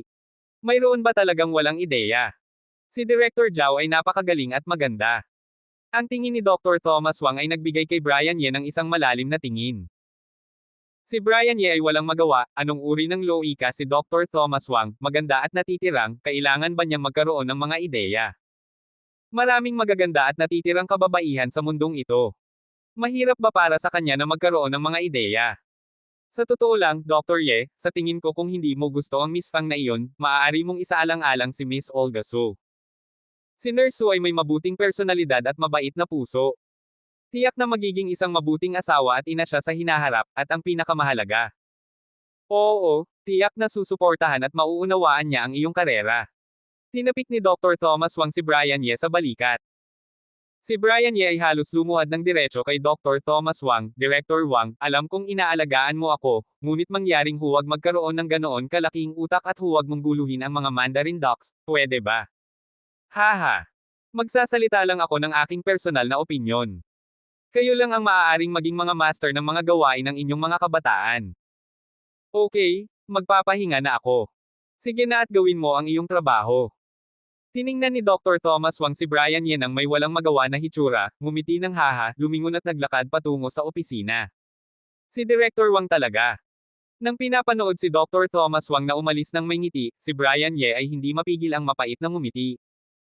Lumingon siya at tumingin sa paligid at natuklasan na walang tao sa paligid, kaya nakahinga siya ng maluwag. Talagang nag-aalala siya na ang sinabi ni Dr. Thomas Wang sa kanya kanina ay narinig ng iba, at ang mga chismis na lumabas ay walang anuman sa kanya, ngunit kung nasira nito ang reputasyon ni Nurse Olga Su, magiging may kasalanan siya. Bukod dito, ang relasyon sa pagitan niya at ni Nurse Olga Su ay sa wakas ay medyo gumaan dahil sa kalagayan ni Ginang Molly Su. Kung si Nurse Olga Su ay may anumang maling akala pagkatapos, ito ay talagang isang pagkawala. Nurse Olga Su. Dahil din ito sa gusto ni Director Wang na makuha ito. Walang alinlangan na si Nurse Olga Su ay isang napakahusay na babae. Maganda siya at may mabuting personalidad. Mula sa kanyang karaniwang saloobin sa mga pasyente, nakikita rin ni Brian Ye na siya ay isang napakabait na babae sa puso, ngunit talagang hindi iniisip ni Brian Ye si Nurse Olga Su. Pinuri at pinasalamatan lang niya si Nurse Olga Su. Tulad ng wala siyang ideya kay Dr. Allison Zhao. Marahil, oras na para isaalang-alang ang pag-alis. Matapos mapanood ang katawan ni Dr. Thomas Wang na tuluyang mawala, isang biglaang pag-iisip ang sumulpot sa isipan ni Brian Ye. Ang biglaang pag-iisip na ito ay nagparamdam kay Brian Ye na tahimik sandali. Ang ginhawa na orihinal na dala ng pagpapabuti ng cultivation base kagabi at ang pagsira ng nakaraang laro ng yelo sa pagitan ni Nurse Olga Su at Nurse Olga Su ngayong umaga, ay bigla ring nahulog. Para sabihin ko sa iyo, ayaw niyang umalis. Dahil talagang nasiyahan siya sa kanyang buhay sa ospital na ito. Talagang gusto niya ang kasiyahan at kaginhawahan ng pakikipag-ugnayan sa mga kasamahan na iyon, at talagang gusto sina Dr. Thomas Wang at Vice Dean Manuel Zhao at iba pang mga leader. Ang lahat ng nasa itaas, sa paningin ng mga ordinaryong tao, ay napakasimple na makipag-ugnayan sa mga kasamahan, makipag-ugnayan sa mga nakatataas at subordinate, at mag-alaga sa isa't isa. Lahat sila ay bago sa kanyang buhay, at hindi pa niya ito naranasan noon. Bago ang araw na ito, hindi pa niya naisip na umalis, kahit na palagi niyang alam sa kanyang puso na palagi siyang aalis, ngunit paulit-ulit niyang sinadyang iniiwasan ang pag-iisip na ito at paulit-ulit na pinapaparalisa ang kanyang sarili. Ngunit ang mga salita ni Dr. Thomas Wang ngayon ay nagising sa kanya mula sa paralyzed na estado. Alam niya na ang mga sinabi ni Dr. Thomas Wang sa kanya ngayon ay hindi talaga sinusubukang makialam sa kanyang buhay. Inirekomenda niya si Nurse Olga Su sa kanya, at hindi talaga niya ginulo ang mga Mandarin Ducks. Talagang pipilitin siya na magkaroon ng isang bagay kay Nurse Olga Su. Alam niya na si Dr. Thomas Wang ay mabait lamang na nagpapaalala sa kanya, na tinatrato siya bilang isang malapit na tao, bilang isang mas batang henerasyon ng kanyang sarili, at nang makita niya ang isang magandang bagay, gusto niyang ipaalala sa kanya, sana ay mahuli niya ito, iyon lang. Ano man ang kanyang pipiliin sa huli, tiyak na susuportahan siya ni Dr. Thomas Wang at tatayo sa kanyang tabi upang hikayatin siya at tulungan siya. Kahit na hindi siya magsasalita ng mga damdamin sa ngayon, tiyak na hindi siya pipilitin ni Dr. Thomas Wang. Ngunit dahil malinaw niyang naunawaan ang kabaitan ni Dr. Thomas Wang, ang kanyang dahilan ay mas malakas na nagsabi sa kanya na dapat niyang isaalang-alang ang pag-alis. Tulad ng hindi siya nang ahas na madaling magsalita ng pag-ibig ngayon, ang iba pang mga damdamin tulad ng pagkakaibigan ay parehong hindi mahawakan na sinulid para sa kanya. Ang kanyang pagkakakilanlan at mga pangyayari ay nakatadhana na hindi siya maaaring manatili sa isang lugar ng matagal, at imposible na magkaroon ng mga bagay na madaling makuha ng mga ordinaryong tao, tulad ng pagkakaibigan, at iba pa. Dahil hindi niya alam kung ang mga taong iyon ay lilito o kung kailan sila lilito sa harap niya. Ang mas maraming pakikipag-ugnayan at damdamin na mayroon siya sa anumang tao ay maaaring magdulot ng higit na panganib sa taong ito. Ngunit ngayon, siya at ang mga kasamahan na ito sa Department of Respiratory Medicine ng 3rd Beijing Hospital ay halatang lalong lumalalim, at ang ilan ay nasa panganib na tumawid sa hangganan. Ang mga kasamahan na iyon ay lalong nag-aalala sa kanya, at sa kanyang puso, lalong nag-aalala siya sa kanya, at lalong ayaw niya sa mga kasamahan na ito. Ngayon, si Dr. Thomas Wang ay nagsalita pa nga tungkol sa kanyang mga damdamin ng direkta sa kanya at nagsimulang mag-alala tungkol sa kanyang pribadong buhay. Ito ay halos ang pinakaseryosong linya ng babala. Panahon na nga sigurong isipin ito. Sa loob ng mahabang panahon, huminga ng malalim si Brian Ye, at isang ugnayan ng pagpapasya ang lumitaw sa kanyang mga mata. Kahit na talagang ayaw niya, maaari pa nga niyang malinaw na maramdaman ang sakit at panginginig sa kanyang puso nang isipin niyang umalis, ngunit sinabi ng dahilan kay Brian Ye na talagang oras na upang isaalang-alang ang isyong ito ng mabuti at maingat tretuhin ang problemang ito. Marahil ay hindi na kailangang umalis ngayon, ngunit dapat nating simulan na seryosohin ang isyong ito. Europa. Sa isang lumang kastilyo na puno ng sinaunang kapaligiran. Isang middle-aged na lalaki na nakasuot ng itim na suit, itim na leather shoes, at maingat na suklay na buhok, ay naglakad ng hakbang-hakbang sa malawak na bulwagan ng kastilyo patungo sa isang side hall sa harap. Ang bawat hakbang niya, walang pagmamadali, walang kabagalan, ang bawat hakbang ay tila sinusukat gamit ang isang ruler. Sa side hall, isang lalaki na may starry eyebrow at magagandang tampok na parang isang likha ng sining, nakaupo sa harap ng isang kakaibang book table na may atmosfera ng China, maingat na nagbabasa ng ilang mga dokumento. My dear master. Ang lalaki na nakasuot ng itim na suit ay naglakad sa distansya na 5 metro mula sa gwapong lalaki at huminto, pagkatapos ay inilagay ang isang kamay sa kanyang dibdib at lumuhad sa isang tuhod, na nagsasagawa ng isang karaniwang medieval aristocratic etiquette. Gregor. May problema ba? Dahan daw ang itinaas ng gwapong lalaki ang kanyang ulo mula sa dokumento sa case at tiningnan ang lalaki na nakasuot ng itim na suit. My young master, ang pinakabagong issue ng The Lancet ay dumating na. Itinaas ng lalaki na nakasuot ng itim na suit ang kanyang ulo, at ibinigay sa kanya ang isang magandang gawang periodical. Ang pabalat ng periodical ay ang exclusive cover ng Lancet, ngunit ang kapal ay halos 2 beses kaysa sa mga Lancet periodical sa merkado. Ilagay mo sa gilid. Kumunat ang noo ng gwapong lalaki, na parang hindi siya nasiyahan sa lalaking nakasuot ng itim na suit, na ginambala ang kanyang trabaho dahil sa ganoong maliit na bagay. Master, may isang artikulo dito, sa tingin ko ay napaka-interesante. Ang lalaki na nakasuot ng itim na suit ay hindi direktang inilagay ang journal sa tabi niya, ngunit nagpatuloy. Okay. Tinaasan ng gwapong lalaki ang kanyang kilay. Isang artikulo mula sa China, tungkol sa neurosurgery. Ipinaliwanag ng lalaki na nakasuot ng itim na suit, isang napaka-interesanteng scheme ang nabanggit dito. Dalhin mo at tingnan natin. Sa wakas ay naantig ang gwapong lalaki. Opo. Magalang na sumagot ang lalaki na nakasuot ng itim na suit, pagkatapos ay ibinaling ang journal sa artikulo, pagkatapos ay yumuko ang kanyang katawan, naglakad ng hakbang-hakbang sa harap ng gwapong binata, at inilagay ang journal sa pinakakomportableng posisyon ng eksakto. Sa harap ng mga kabataan. Ang tingin ng gwapong binata ay agad na nagsimulang i-scan ang artikulo sa itaas. Nang una, ang kanyang ekspresyon ay medyo hindi pansin, ngunit di nagtagal, nagbago ang ekspresyon sa kanyang mukha at unti-unting nasangkot.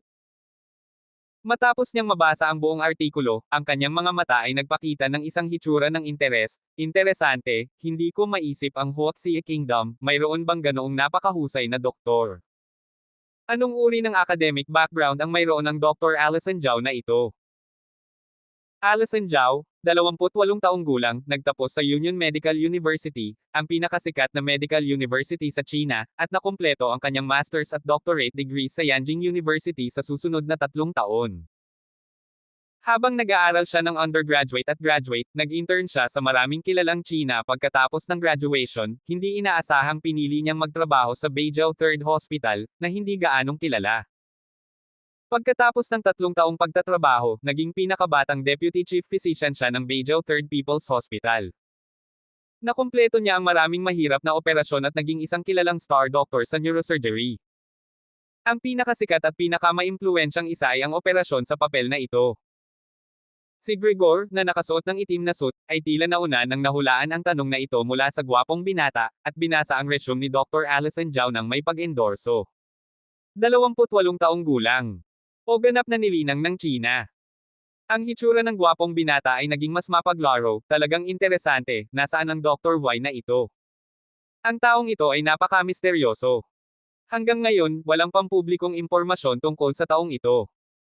Sabi ni Gregor na may seryosong ekspresyon, gayunpaman, ang ilang mga media at eksperto sa China ay nag-ulat na ang surgical technique ng taong ito ay napakahusay. Ang mahirap na operasyon sa papel na ito ay halos isinagawa niya ng mag-isa. Ang tingin sa mga mata ng gwapong binata ay lalong naging interesado, sa media ng China, walang nakahanap ng pagkakakilanlan ni Dr. Y. Ganoon ka misteryoso. Opo. Tumango si Gregor. Napakahusay, Gregor, nagdala ka sa akin ng napaka-interesanteng balita ngayon. Isang nasiyahan na hitsura ang lumitaw sa mukha ng gwapong binata, magpapadala ako ng isang tao sa Huaxia Kingdom agad upang suriin ang pinagmulan ni Dr. Y. Opo. Mabilis at magalang na sumagot si Gregor. Tandaan na maging maingat, ang lugar sa Huaxia Kingdom ay medyo espesyal, subukang huwag magdulot sa akin ng anumang problema. Muling sabi ng gwapong binata. Opo. Ang ekspresyon ni Gregor ay kakilakilabot, at mabilis siyang sumagot ng magalang, mangyaring maging panatag, Master, tiyak na aayusin ko ito. Nasiyahan na tumango ang gwapong binata. Interesante, talagang interesante. Dr. Y. Napakahusay na surgical technique. Misteryosong pinagmulan. Gaano kapareho ang estilo na ito sa misteryosong Dr. Nash na iyon? Ang parehong mga surgical techniques ay hindi pangkaraniwan, ang parehong misteryoso, walang nakakita sa kanyang tunay na mukha. Mayroon bang isang uri ng misteryosong koneksyon sa pagitan ng Dr. Y na ito at ng misteryosong Dr. Nash na iyon? Galing ba sila sa parehong organisasyon? O mula sa parehong guro? Oh! Sila ay iisa. Binibilang ang oras, ang misteryosong Dr. Nash, matapos lumitaw sa Presbyterian Hospital sa Estados Unidos noong nakaraang pagkakataon, ay tila nawala na sa loob ng kalahating taon. Talagang inaasahan ko na. Matapos mapanood si Gregor na nakasuot ng itim na suit na umalis, ang tingin ng gwapong binata ay nahulog sa espesyal na Lancet Journal, nakatitig sa ordinaryong hitsura ng lagda dito, na may asul at kaakit-akit na mga mata. Sa kanyang mga mata, mayroong isang malakas na mapaglarong kulay, at ang kanyang payat at puting mga daliri ay nagsimulang marahang kumatok sa mahabang case. Noong hapon, habang nagtatrabaho, patuloy na naramdaman ni Brian Ye ang mga benepisyo at sorpresa na dala ng pagpapabuti ng kanyang paglilinang. Nagdagdag siya ng 10 numero ng pasyente at 70 numero ng pasyente kaysa sa karaniwan, na lahat ay matagumpay niyang nabasa, at ang oras ay hindi gaanong naiiba sa karaniwan. Bukod dito, hindi naramdaman ang pagod na naramdaman noon. Ipinapakita nito na kung may oras, mayroon pa siyang puwang upang makita ang higit pang mga pasyente, at walang magiging maling diagnosis. Kailangan pa ring magsikap na linangin at mapabuti ang lakas. Nang nag-aayos na siya ng kanyang mga gamit at nag-off work, naramdaman ni Brian Ye ang saganang enerhiya sa kanyang katawan, at gumawa ng isang lihim na desisyon sa kanyang puso. Ling-ling. Nang magmeneho siya palabas ng ospital, malapit nang pumunta si Brian Ye sa isang lugar kung saan siya dati kumakain para sa hapunan, nang tumunog ang telepono sa sasakyan. Hello! Kinokontrol ang manibela gamit ang isang kamay, si Brian Ye ay hindi man lang tumingin sa electric display, kaya pinindot niya ang answer button. Brian Ye, ako ito, tapos ka na bang magtrabaho? Pagkakakonekta lang ng tawag, ang boses ni Michelle Fang ay dumating sa pamamagitan ng mikropono. Kakatapos ko lang magtrabaho. Ang ekspresyon ni Brian Ye ay nanigas nang marinig niya ang boses ni Michelle Fang. Kusang loob siyang naghanda na sabihin na hindi pa siya tapos magtrabaho, ngunit sa huli, nang ang mga salita ay nasa kanyang mga labi, sinabi niya pa rin ang totoo. Magaling, hindi ka pa ba kumakain? Ang tono ni Michelle Pang ay nagpakita ng hindi maipaliwanag na kaguluhan at excitement. Hindi pa. Kusang loob na gustong sabihin ni Brian Ye na nakakain na siya, ngunit nang ang mga salita ay nasa kanyang mga labi, sa wakas ay inilabas niya ang katotohanan. Magaling, nangyari lang na hindi pa ako kumakain, magkasama na tayong kumain. Masayang sabi ni Michelle Pang. Ako. Brian Ye, nasaan ka na ngayon? Nasa pinto na ako ng inyong ospital. Malapit nang magsabi si Brian Ye ng isang bagay, ngunit sinabi na ito ni Michelle Pang. Ano? Natigilan si Brian Ye. Kumusta naman, hindi ba ito isang sorprese? Isang sorprese. Kakababa ko lang ng eroplano at dumiretso na ako rito. Ngumiti si Michelle Pang. Ito ay talagang medyo hindi inaasahan. Mapait na ngumiti si Brian Ye. Sa totoo lang, higit pa ito sa isang aksidente. Nagulat siya. Talaga bang nasa aming ospital ka? Muling tanong ni Brian Ye. Pakiramdam niya pa rin na si Michelle Pang ay nagbibiro sa kanya. Ang kanyang biglaang paglitaw ay medyo masyadong biglaan, walang anumang babala ng maaga. Siyempre totoo, kailan kita niloko? Ngumiti si Michelle Pang, nasa gate na ako ng inyong ospital, at makikita mo ako kapag lumabas ka. Bago pa matapos magsalita si Michelle Pang, nakita na ni Brian Ye si Michelle Pang na nakatayo sa harap ng ospital na may uniform ng stewardess, na may hawak na malite na may hawakan. Nang tiningnan ng nakatayong si Michelle Pang sa gabi, nakaramdam si Brian Ye ng isang hindi maipaliwanag na pakiramdam sa kanyang puso.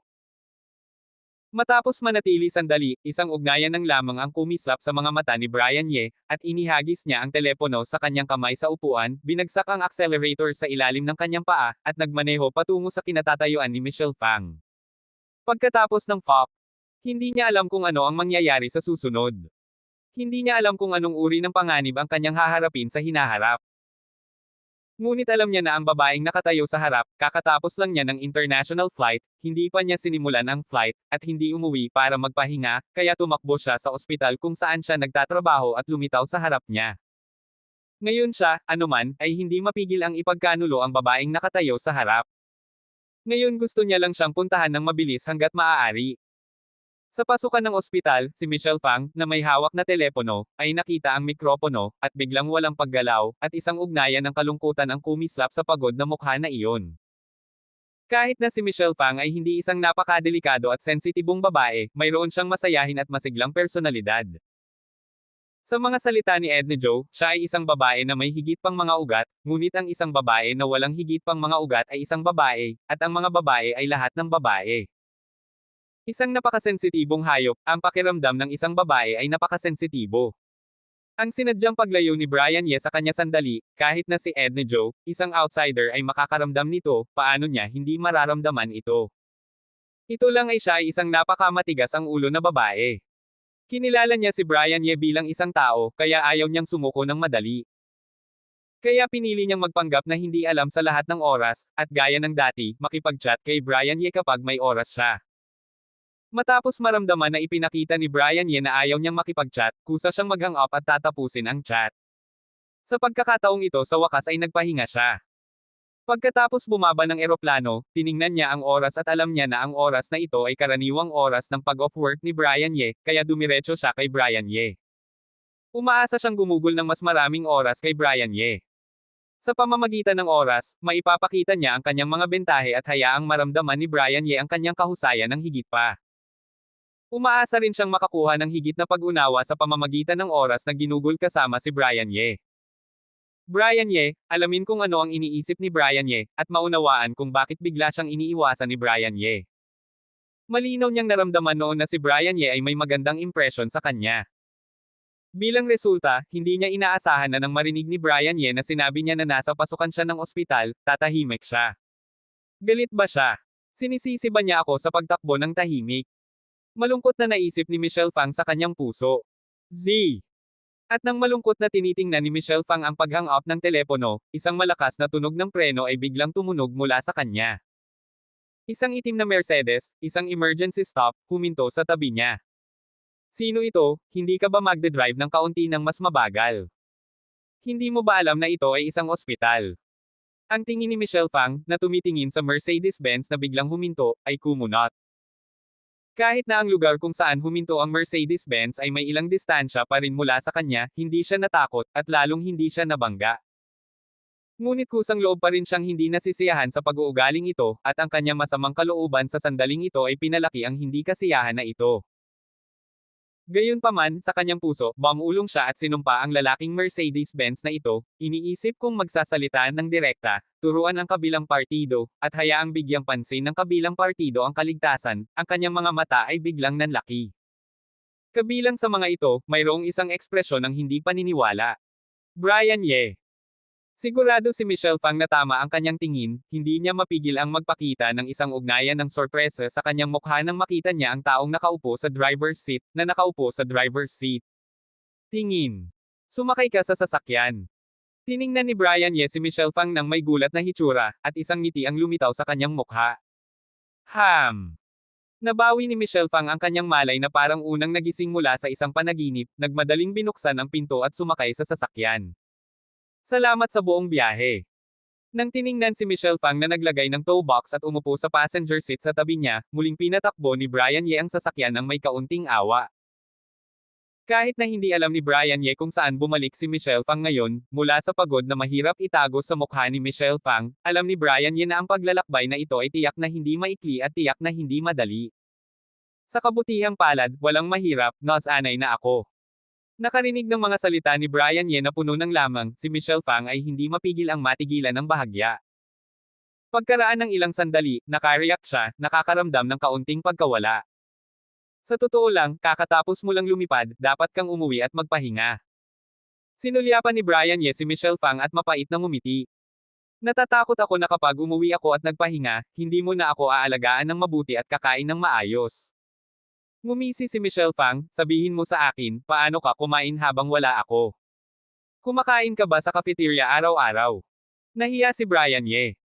Mukhang matapos ma-discharge sina Michelle Phang at Edna Joe mula sa ospital, hindi talaga siya lumabas para kumain ng maayos. Kahit na nang dumating si Maxwell Jin sa China, hindi niya siya dinala para kumain ng maayos. Siyempre, pangunahin na ito ay si Maxwell Jin. Ang oras ay masyadong mabilis. Tingnan mo, tama ako. Nakita ni Michelle Phang ang ekspresyon ni Brian Ye at agad na nalaman na nahulaan niya ito. Pangunahin na dahil abala ako sa trabaho at ang pagkain sa labas ay pag-aaksaya ng oras. Ubo si Brian Ye nang may pagkailang. Kahit gaano ka kaabala sa trabaho, hindi mo dapat pabayaan ang iyong tiyan. Kinerba ni Michelle Phang ang kanyang labi. Hindi siya nasisiyahan sa dahilan ni Brian Ye, ngunit alam din niya na ang problema ni Brian Ye ay marahil ay hindi mawawala sa loob ng ilang sandali. Sa loob ng ilang araw na si Edna Joe ay na-hospital sa ospital, ginawa niya ito. Tinatanong ko na ang mga maluwalhating gawa ni Brian Ye mula sa mga kasamahan ni Brian Ye. Hindi siya nagpahinga ng mahigit sa 10 o 20 araw, at sa wakas ay pinilit siya ng leader na magpahinga. Tumakbo pa nga siya pabalik sa ospital para mag-hangout, tinatanong ang mga tao kung may gagawin. Isang workaholic na may ganoong maluwalhating kasaysayan, kakaiba kung gusto niyang gumugol ng oras sa pagtakbo palabas para kumain ng maayos sa sarili. Hindi pa rin niya alam na bukod sa workaholics, si Brian Ye sa kanyang libreng oras ay isang cultivating frenzy din. Para kay Brian Ye, 24 na oras sa isang araw, ayaw niyang sayangin ang isang minuto. Maliban sa lumabas ako kasama niya sa loob ng isang araw, na itinuturing na isang araw ng pahinga, si Brian Ye ay hindi pa talaga nagpapahinga. Kailan mo pinalitan ang mga sasakyan? Hindi ka ba isang maliit na queue? Nang makita si Brian Ye na ngumisi, lumingon si Michelle Phang at tumigil sa pagsasalita. Pinalitan ko lang ito. Ang maliit na queue ay nasira, kaya kailangan ko lang itong palitan. Maikling ipinaliwanag ni Brian Ye. Okay, ikaw? Isang maliit na queue dati, at ngayon ay isang malaking takbo. Ito pa rin ang pinakamataas na antas na S-Class sedan, ang grade na ito ay mabilis na tumalon, sinasabi ko, saan mo bigla ang nakuha ang napakaraming pera. Hindi na ako aalagaan ng isang mayamang babae. Sinulyapan ni Michelle Phang ang manibela ni Brian Ye at ang ilang mga intelligent control panel sa harap, kalahating nagbibiro. Hehe. Sa totoo lang binili ko lang ang maliit na queue para sa kaginhawaan, ngunit sinabi ng aking kaibigan na ang sasakyan ay hindi ligtas, kaya pinalitan ko ito sa isang ito. Ang safety factor ay medyo mas mataas. Ngumiti si Brian Ye. Nangahas kang magmahal sa iyo. Orihinal na siya ay isang invisible na mayaman. Nagpapanggap siyang mahirap. Sa kabutihang palad, nag-aalala ako na hindi ka makakakain, at palaging sinasabi na gusto kitang suportahan. Sinabi ni Michelle Phang ang mga salitang hindi nasisiyahan, ngunit ang kanyang ekspresyon ay hindi gaanong nagbago, at wala siyang tunay na ibig sabihin na hindi nasisiyahan o sisihin si Brian Ye. Pasensya na. Ang mukha ni Brian Ye ay nagpakita ng isang bakas ng pagkakasala. Kahit na hindi niya sinadyang itinago o niloko ang sinuman, hindi pa niya sinabi sa sinuman na wala siyang pera, ngunit nakakaramdam pa rin siya ng kaunting pagkakasala sa mga taong nagkamali sa kanya dahil sa maliit na kotse na Q na minaneho niya noon. Abangan ang susunod pang mga kabanata ng The Mysterious Intern.